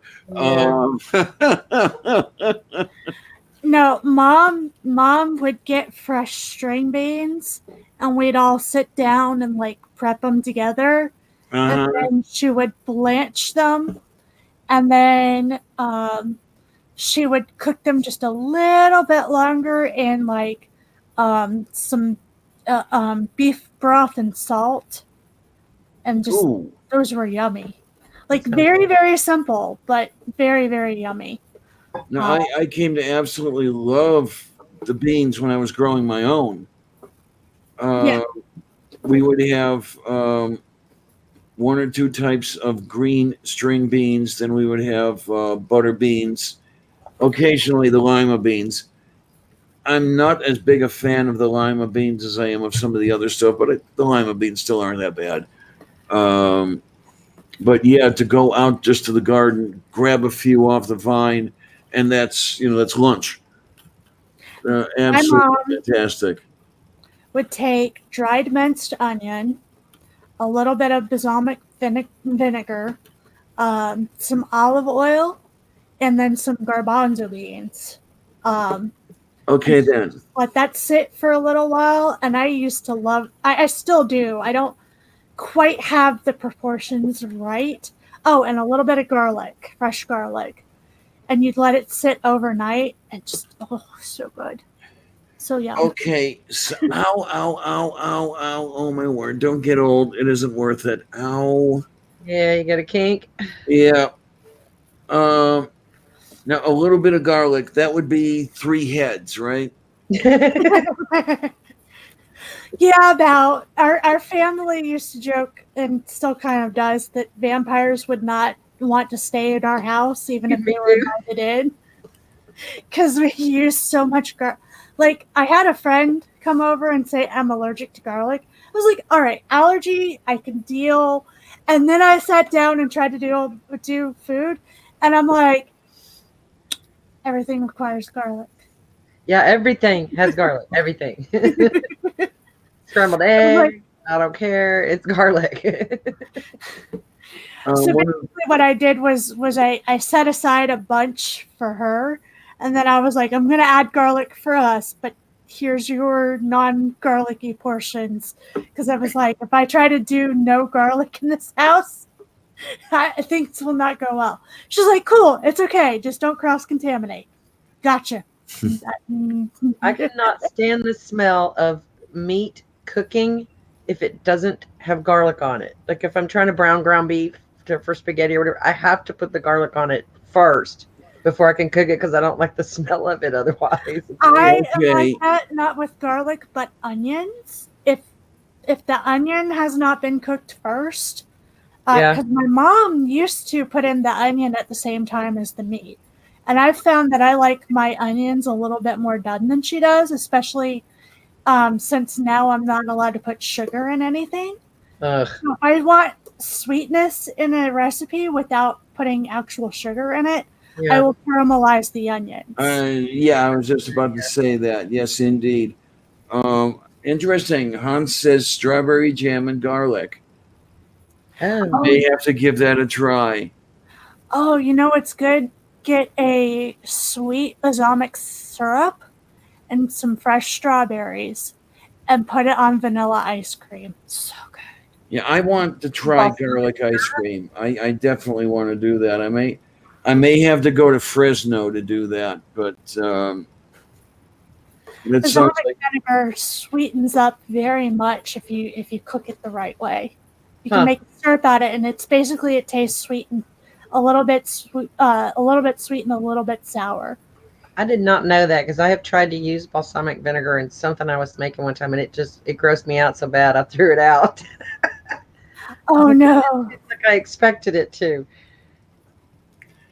Oh, thank you, Tony. That's a nice little tip, and my family likes both of those. So I'm pretty sure everybody already knows that I'm a fan of peanut butter and garlic sandwiches, right? I think I've heard you say that before. I would almost try that because the garlic and strawberry I wouldn't try, but garlic and peanut butter I might try that. You do not want to use fresh garlic because the fresh garlic is too strong for that. Yeah. So you know the chopped garlic you get in oil in the jars. Yeah. You spread a little bit of that over the peanut butter or the peanut butter sandwich, and damn, I love that shit. I'm totally gonna try that. A friend of mine described it as it sounds like Thai. Yeah, because I like going to the Chinese restaurant and getting like cashew chicken or peanut chicken and stuff like that, and those are that peanutty and savory kind of thing. So that might be pretty good. Yeah, I love. There's a little noodle shop that's not too far from me. I love their spring rolls and their peanut sauce. It's peanuts, peanut butter, hoisin, a little bit of garlic. I'm thinking there's probably some other stuff in there, but it's so good. Or was talking about broccoli and spinach ice cream. I need to know about this. That sounds interesting because I dearly love both broccoli and spinach. I do too. Is this a sweet ice cream or is this a savory ice cream? I wonder. That sounds, oh man, now I wish I still had my ice cream maker. I wish I had room for an ice cream maker, but we have a teeny tiny little freezer and we can't keep a second one in this house. So, well, the reason I don't have an ice cream, I don't have an ice cream maker because I don't have a place to put it, and I don't use it enough to make. I'm not making ice cream every day. One of those deals. I learned how to make spinach artichoke dip. Take cream cheese, Alfredo sauce. And if I'm feeling up for it, I will make the Alfredo sauce myself. And then spinach, artichoke, garlic, and then like whatever cheese suits your fancy. I like Parmigiano Reggiano, Yes. mozzarella, and I usually grab a pack of a multiple blend cheese, and just throw that all on top, and just and I roast the garlic. I actually take the time to roast the garlic. Yeah, I'm so glad I ate before I came on here because y'all would be killing me. My bacon turkey guacamole wrap from Subway just hit the spot. Okay, then. Okay, did you know that 3% of the population is allergic to onions and everything in that family, which includes stuff like garlic? Okay, that sounds sorry for them. That's sad. That's really sad. I would hate that. Without peanuts. I feel bad for people who are allergic to shellfish too, because I could totally live on seafood, shrimp, crab, oyster. And that was my ex. She was allergic to shellfish. Oh, I couldn't stand. I would die. I would have nothing left to live for. People who have allergies to peanuts have it really hard too, because like a lot of times, even if something doesn't directly have peanuts in it, they'll be like, beware, this was made in a factory where we can't guarantee that some of the peanut, molecules didn't hit our equipment, and please don't eat this. We're really sorry. You'd be surprised how many things have that warning label on the back that you wouldn't think does. Oh, there's a warning for everything. Yeah. Places now they're going and they make special gluten-free things and stuff like that for people, and there's a very small amount of products that are manufactured specifically for peanut allergies. Mm-hmm. And that's a damn shame. There should be a bigger market because there's a lot of people that have that problem. Yeah, because peanut allergies, that one is one of the more dangerous ones, because allergies can range from like, oh, well, I touched it, I got hives. I'm a little bit sniffly nose. It's not that big of a deal. Usually when people have a peanut allergy, they go into, what's it called? Where anaphylaxis? Quickly. Yeah. Yes. Yeah. They hit it instantly and quickly, and it's pretty life-threatening, which is very, very sad. Well, that's something that started happening to my ex when she was in her mid-40s. She started becoming allergic to everything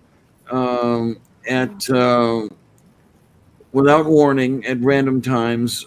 She was eating a bag of Doritos one day and ended up in emergency clinic, damn near an anaphylaxis.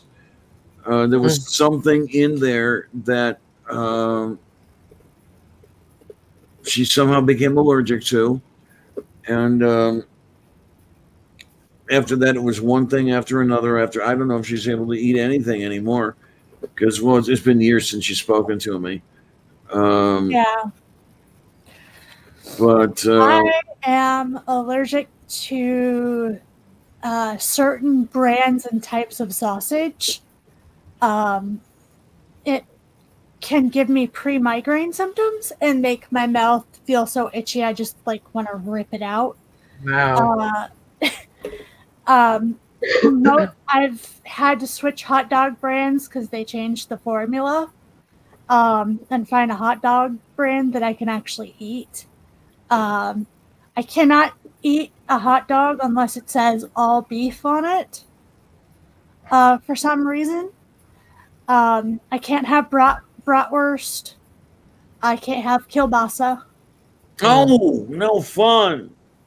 Yeah, I found that out, and that made me sad because kielbasa used to go in my mom's gumbo and jambalaya recipes. So can't have those anymore.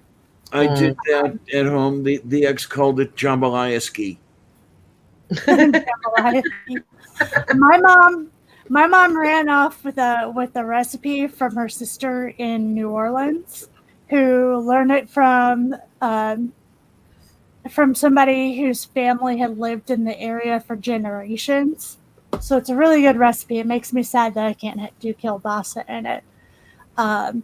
Although I might try some andouille sausage because, as far as I know, I'm not allergic to that. So, My when I was married to Sandra, my brother-in-law made his own kolbasi. Always around the spring holiday, the Christians call it Easter time. Um, mhm.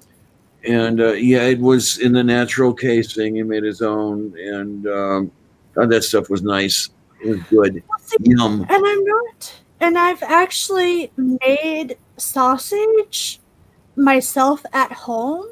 Like, I found recipes online for sausages that are similar to the ones that I'm allergic to.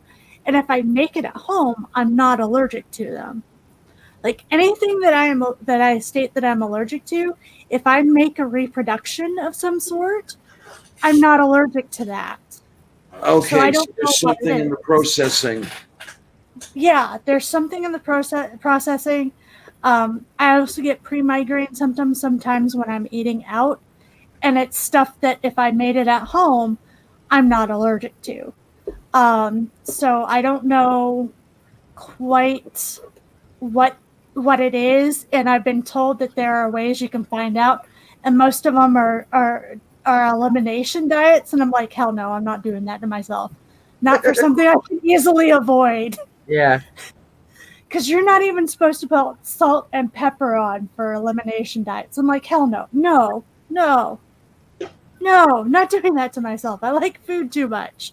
Right. Maybe if I were Yeah. dying, every time I ate something, but for something that I can easily avoid, no. I would say I'll eat anything that won't eat me first, except sweet potatoes. Well, I'll tell you, I will eat some things that will eat me first, but it's been a long time. Uh, too long. About that, it's been way too long. Hey, fucking spider webs here. I tell you, it's been so long. I don't know if I'd remember how. I am certain that I do not even know how. Oh, boy, boy. New subject. Say again? New subject. Yeah, there you go. Subject change. I can't eat sweet potatoes. My mom used to make me eat them, and she would try everything. She put marshmallows in them. She put syrup and brown sugar. She would do everything she could think of to get me to eat those things, and I just didn't like them. And she would make me eat them until I gagged. And so I just I can't even look at them in the grocery store. Like, oh, they look like big old. My mom was very big on you need to try it at least twice, and at the end of, and if you haven't, and if after twice, if you decide, hey, you don't like it, I'm not going to force you to eat it. Right. And she was like, she hated it when my grandfather would like fix our plates for us because I would gag on mashed potatoes. Oh, yeah. I cannot swallow mashed potatoes very well. And my grandfather would load up with mashed potatoes and said, you need to eat what's on your plate. And my mom would be like, no, she does not. And it's like, your kids need to try new things. And she's like, they try new things all the time. This kid does not like mashed potatoes. She has never liked mashed potatoes. I don't know if she ever will. And I'm not going to keep forcing her to eat something that she struggles to swallow. Right. Yeah, I'm trying with my girls now. That like if they will try it. So, all I ask you is you take one bite. If you don't like it, you don't have to eat it. Cleaning their plate. It depends on, like you said, who makes the plate. If I make the plate, I usually make them clean their plate because I give them sensible portions for the size of their little bodies. And sometimes they're just not hungry, but I'm in charge of snacks and stuff, so I know if they had a cookie 2 hours ago, yeah, they probably aren't going to have room for all of that right now. Grandpa has a tendency to just load them up, and hand it to them. Yeah. You got to eat it. There are starving children in Africa. And I'm like, no, we don't do that here. That's no. One of the things with the ex, leafy vegetables would trigger her gag reflex. She simply could not eat lettuce or spinach or anything like that. And God, if I remember correctly, she used to really get it when she was a kid. Of you're going to eat this stuff, you're going to eat this, and she's physically gagging on it. Can't do it. Had to force it down. Not a fun thing at all. What do you have? What are you doing? Oh, sweet potatoes. Slice them, oven cook, or mash with onions and stuff. Sweet potatoes, I'll eat them, but they are not my favorite plant material of all time. Oh, I that can't. reminds me. I love roasted parsnips with acorn squash and a couple of other squashes. Not the yellow squash. The yellow squash doesn't go really well, but you put some parsnips, a little bit of turnip, a couple of different kinds of squashes, some onion, rosemary and thyme, and a little bit of apple cider vinegar, and just roast them up in the oven. Just so Sounds tasty. That does sound good. Tell me, a parsnip is like a little baby turnip, right?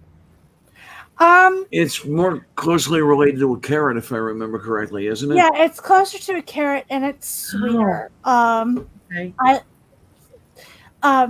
Basically, when you do it, it'll turn out. It's basically a sweet, but it's not like a sugary, like sweet when you're done. But yeah, I do that as part of Thanksgiving dinner. I usually do that the day before, because once I put the turkey in the oven, I cannot roast anything else in the oven. Yeah. And I usually do like a chicken pot pie, but I do it a slightly sweeter version that I do with apples. Oh. And red bell pepper, yellow bell pepper, orange bell pepper, and chicken. And I cook that for the day before, so that I like sweet stuff. Yeah. So I usually do a lot of sweet stuff the day before, like not baking, baking pastries or anything like that, but like sweet vegetables and things along that line. And then I do all of that the day before, and then the day of I do like all the savory stuff. And then that's how I do my Thanksgiving. It's a 2-day affair, and I do the majority of it myself. But there's only 3 of us, so. Okay, so you're only preparing enough to feed one regiment of Napoleon's army. Yes. I'm only fixing enough. Oh, and I also make little pumpkin empanadas too.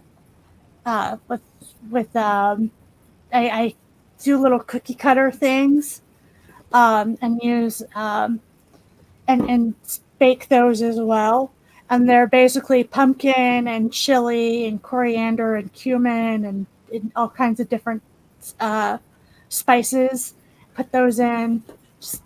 Yeah, I enjoy cooking. I just wish I had a better kitchen. I'm still waiting for my dream kitchen. It's amazing the way I have to go far and wide for the various spices around here. There's no one store that carries everything I want, so I'll have to go here for the cumin, another store for the caraway, and another store for the fennel. It's that bad. I only have to go to 2 places because we have a Vietnamese market right around the corner from us. Ooh. That's where I get the Asian spices. Yeah, like you. I love 5 spice. Oh yeah. That is a staple in my house. I cannot live without 5 spice. Star anise. Sometimes I can find that at Walmart. Sometimes can't. But usually they have better quality over there for a better price. Anyways, at the place that I go, I cannot live without hoisin or miso paste. So. Okay.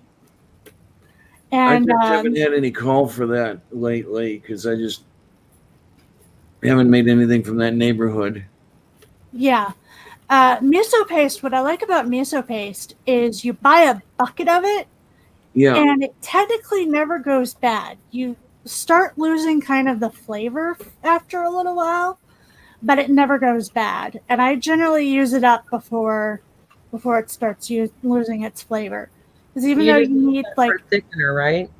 Huh? Isn't that just like a thickener, right? No, it's basically fermented soybeans. So and that sounds bad, but soy sauce is the same thing. It's fermented soybeans. It's just a slightly different process. But miso paste is used in miso soup. I use it as a glaze. Trying to think what else I use it for. If you put miso paste with carrots and unsalted butter, it's really, really good. And one thing I've never had a chance to use, I'd like to use one of these days, is bonito. I have used bonito. I can't use bonito because unfortunately the fish smell is so strong it gives me a migraine. Oops. What is that? Bonito, well, it's a fish product. It's not the entire fish, is it? I don't think it's the entire fish. And it can either come in cake or flake forms, but it's basically dried fish. It's basically dried fish. You use it usually for Japanese cooking. Is what I usually use it. Dashi stock, which is the broth that they use in everything, and damn near everything. I remember what they use it for. I remember Masaharu Morimoto had a shaving block, if you will, and with the block of bonito over the cutting edge, shaving from the block. I remember that one. That's higher quality. Sometimes you can't find the cake form. I can't find the cake form here, even though I'm pretty sure it exists somewhere in town. But I have found the fish flakes that are already kind of shredded and dried up. And dashi is usually fish flakes, shiitake mushrooms. It's been a while, so I can't remember what all goes into it. Some soy sauce. Sometimes sugar, depending on what you're going to be using the dashi for. But very rarely. And you just boil the crap out of it and then clean up, because you're using fish, so a lot of scummy stuff comes up to the top. Clean all of that off, and then you boil it again and you boil it again. You just basically boil the crap out of it, and then you take the seasonings that you used, the fish flakes and the shiitake mushrooms, and you take it out and you let those dry, and then you chop it up and you can use that over sushi. Okay. The Japanese are very big on trying not to throw anything away. Yeah, right. So just about everything, there's no waste. And even if there is, you use it about 2 or 3 times in 2 or 3 different ways before you might throw it away. Well, I mean, when you have so little arable land and you're going to pay $35 for a single peach, yeah, I guess you use everything pretty much. I see your dad just called, wants to go karaoke. That sounds like fun. You heading out, Angie? I'm not right this second. I will have to go here in a few minutes, but only because I've been sitting here long enough. My back is starting to cramp up. But Dad called. He wants to know if I want to go to karaoke tonight. I said, yeah, we'll go. I got out of it yesterday. I was like, Dad, I don't feel good. I don't want to go. But I try to take him because I want him to get out of the house and stuff. He don't get out much anymore. He can't drive, and he's still my buddy. So I understand that. I try to get Hufflepuff out of the house pretty often because if I don't take her, she has a couple of friends who will take her out to do things, but it's not very consistent. Yeah. And I still kind of find it hilarious that the church invited her to a whole bunch of things, but not one of them was like, hey, maybe the reason she doesn't show up is she doesn't have a ride. Maybe we should ask. But yeah. Sorry, Venti there. Oh man, that's one thing I'm not accustomed to, though. I never knew, 4 generations all at once. You've got your granddaughters, and then their parents were your kids, and then there's you, and then there's your parents all around at still. Yeah. Yeah, my dad's side of the family, there are a couple that have 5 generations all at once, because people on the on one part of the family tree, they live to be around 89, 90, easily. Yeah, I hope I don't live that long. I kind of don't want to either. I don't want to. But unfortunately, I really don't want to go before my sister does, because I basically the person in charge of her, so I kind of don't really have a choice. Yeah, that's kind of where I'm at too. Now that I got these kids, I'm like, shit, I got to live another 18 for sure. It's like, now what? Yeah. Well, I don't know. That isn't too bad. Let's see. Do I remember correctly? Another 18 would take you to about 68. Yeah. Yeah. That may not be so bad. My dad is turning 65 next year, and he's still working warehouse work. So I mean, it depends on the person, really. My mom kind of crapped out in her 50s, but my dad is probably gonna. He says he's retiring next year. I don't buy it. My dad retired 3 times, kept going back to work. Okay, my dad was like, when I retire, I want to do this, and I'm like, you're talking about farming. That's not retirement. I want to like herd sheep and own sheep, and I'm like, that's really not retirement. That's work. That's like, work. That's not retirement. And he's like, I want to, he's like, I think it would be cool to have an olive grove. And I'm like, that is not retirement. Sure it can be. Why not, right?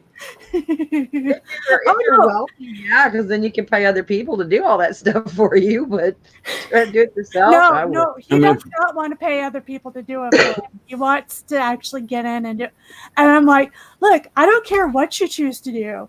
I'm not discouraging you. I'm just saying your idea of what retirement is kind of warped, old man. Because maybe I have to stretch the definition a little bit to get it here, but I kind of started a career at 61. If you want to call this this channel a career. But I don't see you wrestling sheep, Diana. I don't see you wrestling sheep, so I don't know. I might even try that. You better get that on camera if that happens. My dad was like, I'm going to get a sheepdog. And I'm like, that doesn't make things easier. That's more work. I'm like, you do you. I'm not discouraging you. But, like, that's not retirement. That is causing a different form of work for yourself. Oh my goodness.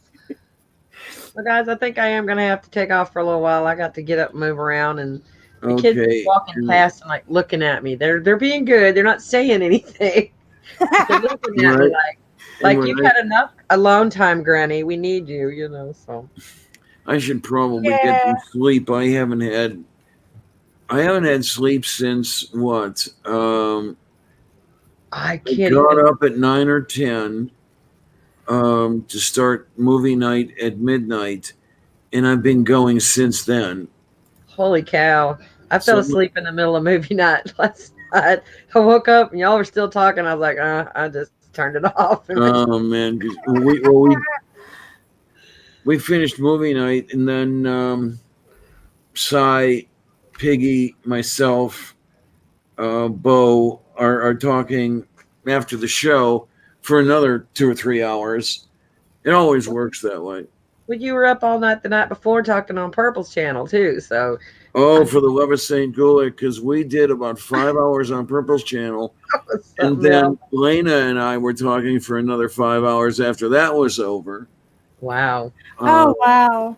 I wanted to so, be in Yeah. that chat with y'all that night so bad. What was his name? Tater. I was calling him Tater. The very stable milking stool. yes. Oh, he and I would have had a lovely time. And yeah, you have to know how to take him, because once you understand that he's got that dry northern humor, Yes. um, where it sounds like he's tearing you apart, but that's really endearment. And I came back later and watched the rest of it because I wanted to see how it turned out. And you can see at the end, he really does have a heart. He is a decent person. Yeah. And Yeah. I was struggling because I was like, I should go follow him. No, I don't want to follow him. What if he talks like that all the time? And so, yeah, I'm probably going to go follow him. His Twitter is fairly quiet, and he does joke around, but it's not quite on the same level. I have him followed on Twitter. I haven't had any issue with him, and I have had a lot of issues on Twitter. Yeah. Oh, I've got a big old block list already. I don't Oh, And I have my man. atheist friends to think about that because they will inevitably feed the trolls, retweet that crap, and I'll be like, okay, there's one I don't ever want to see in my newsfeed again. And I'm not deleting the atheist, I'm deleting the fool that they're retweeting or the idiot that they're arguing with because they're just Yeah. I don't do the arguing on Twitter because unfortunately for me, arguing on Twitter goes I say something about asexuality and then I get dogpiled. And like dogpiled hard. And then I wind up muting it and then like walking away because it's like it's very hateful over there. It is. It's really hard, and people have no filter. When you're not talking to someone face to face, they have no filter. No, Yeah. It's be crazy. Damn good and well, you would not say that to me if we were standing face to face. And if you would, you really are a horrible person. And I get some hate offline, but not really the same amount. Now, granted, I am extremely choosy with who I keep in my life offline, but the worst that I've gotten is aces don't belong at LGBTQ plus functions, and that's the worst that I've gotten. And usually it's that's it. Yeah. And it's like, well, why do you think you belong here? And I'm like, do you not understand? Well, Like, I don't think you that's like do. the most inclusive group I can even think of. Like, that's really the most inclusive. We love everybody type of group I can think of. I'm really surprised. Not as inclusive as you think you might want it to be. I have very little education in such areas as my biggest problem. If you don't fit in the LGBT boxes the way that others think that you should, and I'm saying LGBT because a lot of people forget that there's a plus after that. Yeah. A lot of non-binary people, because they don't fit quite what the boxes are, get a lot of hate. Asexuals and aromantics kind of get a lot of hate. Who's the other one? Like, it's basically TERFs have said, okay, well, we can't get rid of the lesbians, we can't get rid of the gay people, and we can't get rid of the bisexuals. So let's focus on the trans and the non-binary and anybody else who's in the plus, Yeah, and and see if we can get them scared off. years ago, it was greater than it is now, but it still exists now. The lesbians, especially, used to hate us. Uh, Mhm. the trans women, especially, because we were I encroaching I upon don't. their womanhood. Yeah, that seems to be the excuse, but I'm starting to wonder how many of them actually believe that, and how many of them are just hateful people who are using the lesbian group for their own ends. Because I'm starting to wonder. I Well, really am. even to this day, I noticed that a lot of lesbians will not date us. Mhm. Um, and okay, I understand. De gustibus non est disputandum. Yes, I know, but still, it's almost. What am I looking for? It's almost a trade union, if you will. Yeah, Um, and like on the one hand, I can understand the if you are if for sexual reasons there are certain body parts that you do better with, but a lot of times I wonder how often that's an excuse for people being assholes. I do have to wonder. Yeah. People are going to be assholes about everything. That does. I try to deal with people individually. I don't like to shove them all in groups because then they have these group rules, like you're talking about these boxes. I I don't like Yeah, putting people in boxes. I like people for who they are as a person. I don't care, and you we're know. kind of a lot of us in the LGBTQ plus community are trying to get to a point where eventually someday we won't have to have things set up that way, but there are times where it's useful and kind of necessary Yeah, because trans people go through a lot of similar things to lesbians and gays and bisexuals, but not everything is all the same. yeah, There are overlaps in each individual group, but there are also things that are kind of separate to each yeah, one. And I think that's where part of the problems lie. Um, because unfortunately, the attitude that I have of if you're there, you're supposed to be an ally to everybody else is unfortunately not an attitude that a lot of the most loud people have. Like hmm, I am there as an asexual. I am there for my own benefits and to get some of the things that I need done and some of the yeah, resources I need. But it means nothing to get those for myself if everybody else in my community is not getting the resources they need. yeah. But unfortunately, that's not the prevailing attitude amongst some of the loudest people. Yeah. Moo. Moo. Moo. And I just ended us on a downer. Sorry, y'all. No, no, no, no. Because see, okay, like I said, I have very little education on any of it. Okay, because I Mhm. am a straight white married Southern female. I don't have Mhm. much experience. I know trans people. I've met people here now on the internet and stuff like that. I know people who are gay in my life. I don't have a problem with any of them, and I don't. I think it's just so damn unfair that I get to walk around being the normal one. Really, Yeah, me? I'm a normal. My husband would beg to differ. Okay, that I am normal. So that yeah, there's labels that is everybody's just stuck with labels, and I'm just so sick of everybody having to have a box to fit in. Like just be you. yeah. The thing is that we're not at the point where we can all safely be us, and that is the Oh, end I goal, I know. think, for all of us. But like for me, part of learning the word asexual gave me the gateway to actually find other people. Because if you look up certain words on Google, you won't find the asexual community. you'll find, hey, you should go to your doctor for treatment. Oh, or they take you to the National Geographic Wild Channel and start talking about worm reproduction and stuff. Yeah, well, see, for me, like I looked up before I found the word asexual. I looked up, I have a low sex drive, and so I got like a bunch of resources on this is what hyposexuality disorder is, and these are the treatments, and you should go to your doctor and get checked out. Yeah. And the thing is that like I knew that was not what I needed, because I was like, I don't have a disorder.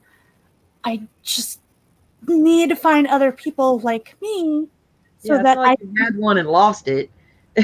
Yeah, it's like get your libido back, and I'm like, I never had it in the first place. Yeah. And up until this last DSMV, hyposexuality disorder was basically the only thing in the DSMV. So if you came to your doctor and said anything about a lack of a sex drive, or you're not feeling sexual, or anything along those lines, they would start treating you for a lack of libido. And it's just like, how do they even do that? Where they give you hormones or something? What the hell? There's hormone checks. There's hormone checks. You can take hormones. There's a drug out there, and please, I'm telling y'all, don't ever take this drug. It is a female libido drug, and it raises your libido, but they make you sign a waiver saying that you will not take this medicine until you are in bed, because your legs will go out from under you. You will lose all your leg strength, and you can collapse on the floor. How can you do the nasty if your legs don't work? That don't make no sense. And from my perspective, I'm like, y'all love sex so much that you're willing to do that to yourselves? Like, the fuck? Yeah. Like, I understand that sex is a part of most people's relationships. I get that. I have no problem with it.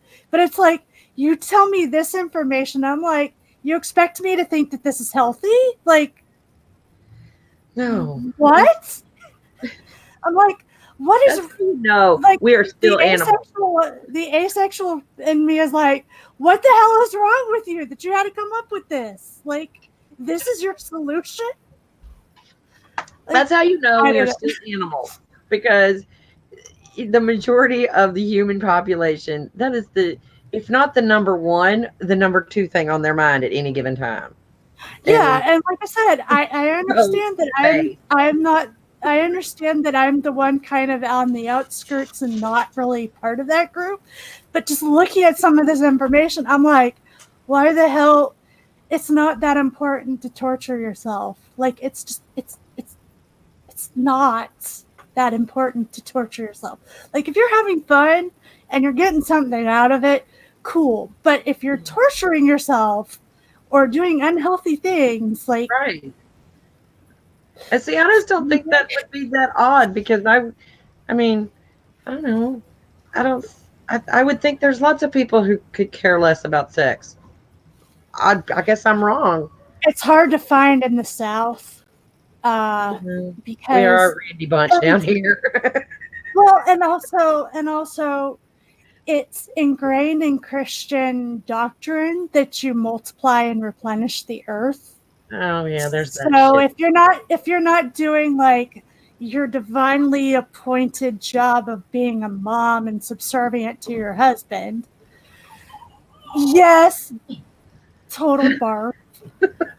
Oh, you're like, I get so much shit. I get so much shit from the Baptist crew, like right around the corner. They're like, you don't have kids and you don't have a husband? I'm like, no, I don't want kids. And frankly, finding a guy that doesn't like freak out when I say sex is off the table. Yeah, I would guess that would be tricky in the beginning for sure. Yeah. Yeah.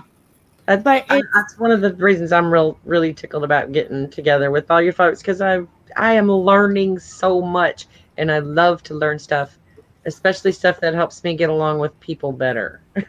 Yeah. Well, and the thing is that here in the South, anything that's not the pushed cis hetero norm is really hard to find unless you go looking for it online. Because I didn't hear the word asexual or pansexual or any of the other things other than the LGB and the T until I was 30. And the thing is that, and what little I had learned of the other stuff, that wasn't that much. Like, it's all shoved because you bring it up at all and people lose their damn minds. Yeah. I would love to sit down and visit with you sometime, one-on-one. Yeah. Teach me some stuff. That'd be awesome. Take me, darling. Well, you two I basically will across say- the Gulf from each other, so that's not too bad. Yeah. That's true. And I have actually driven to Florida before. Yeah, I am in Southern Baptist Central. I know of at least 5 Southern Baptist churches within walking distance of me. Yeah. Like in walking distance. And I cannot educate on everything. I can do general and I can do asexual and aromantic, but like the other stuff I'm still very much unknowledgeable. I'm trying to learn. Because like I said, I basically it's been 4 years since I started learning all this stuff, and there is a lot out there. Yeah, I imagine so. I've been getting schooled lately on a few things, which I appreciate because that takes a lot out of a person, especially if they've had to explain it to 5 other people before me. Yeah. So I need to go watch some more of your videos too. I watched a couple of them, but there's every day I get like 5 new channels to subscribe to because everybody keeps sharing stuff. How much I can never watch it all. I understand. I'm in that boat. I've had to unsub from a few people because I'm like, I've heard, and I'm not sure if this is true, but I heard rumors that the more people that you have subbed that aren't actually watching your content, the less that YouTube will actually push your content out. Really? That might well be. I don't know if that's true or not, but I'm like, if that's what's happening, I don't want to be sitting there like creating problems for somebody who needs to be picked up on the algorithms. Yeah, but I would hate to go and unsubscribe to somebody just because I don't get to.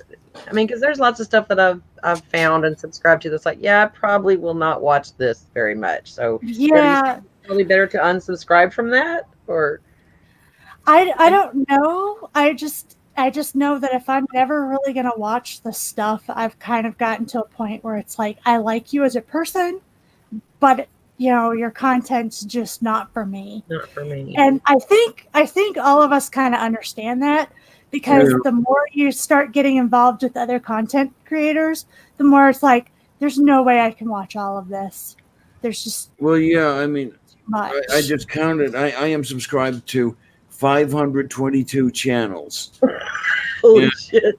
No kidding. And there's no way I can watch all of that crap. I've got to do a little bit of paring down.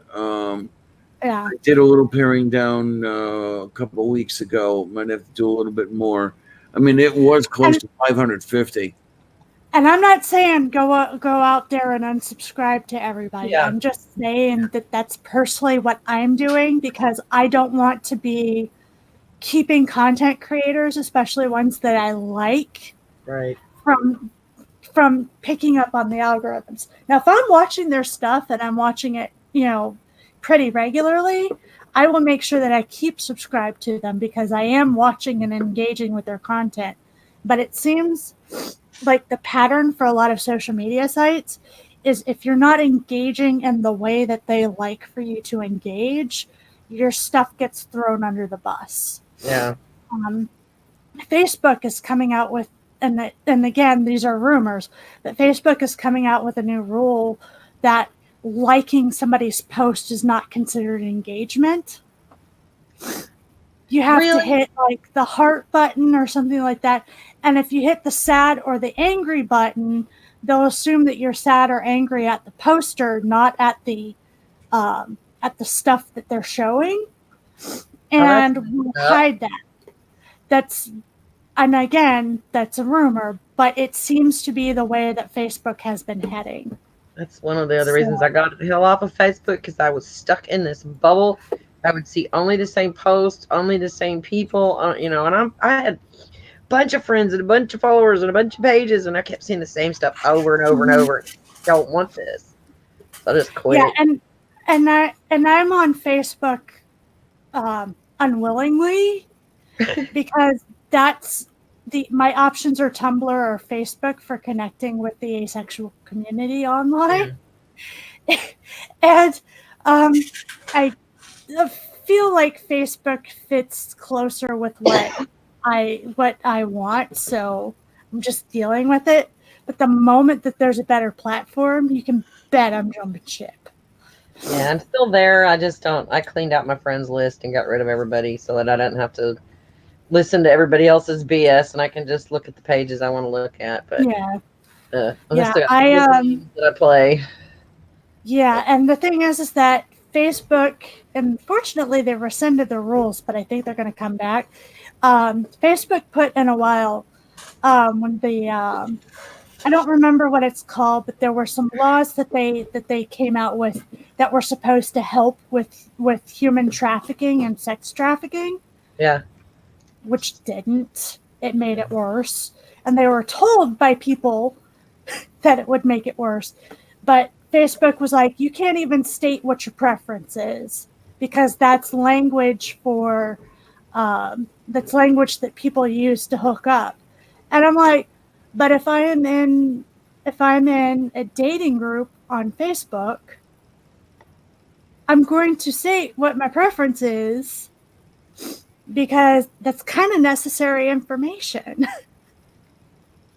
Like if I'm looking for a guy to hook up with, and they were like, and it was like, they also have blocked a couple of posts because asexuality has the word sex in it. So sometimes I can't reshare from the asexuality pages, even though they're informational and don't actually mention sex. They just mention stuff like, hey, here's some educational bit of information that you may not have known about us. Oftentimes I get told there's something wrong with the post, which is their way of saying you can't reshare it, but we're going to make it sound like there's an error in our system. Oh, really? And I'm like, really? Because the only time I get this error is from this specific page or this kind of page. Yeah. It's not an error. That's you telling me that I can't share the educational information that I have. And the thing is Facebook is supposed to be 13 and up. And they're like, well, we have to protect young eyes. And I'm like, by the time they hit 13, they've already seen everything nowadays. You're not protecting them from anything. And if they're younger than 13, then somebody set up an account for them who shouldn't have. Right. So, but yeah, I don't like Facebook. I'm just dealing because it's what I got. Guys, I'm seriously going to have to go. My back is killing me. We got you set up, Diana. You know what you're doing. Say again? So we got you set up so you know what you're doing. Hopefully I know what I'm doing, and of course I'll forget in an hour. And I want to thank you guys for coming aboard here and making this a great chat. And I want to express my gratitude to everybody over on the side for continuing this great tradition of conversation and conviviality here. And okay, then with that, I guess I'll say thanks a lot, troops. Peace, y'all. See you on the other side. See y'all later.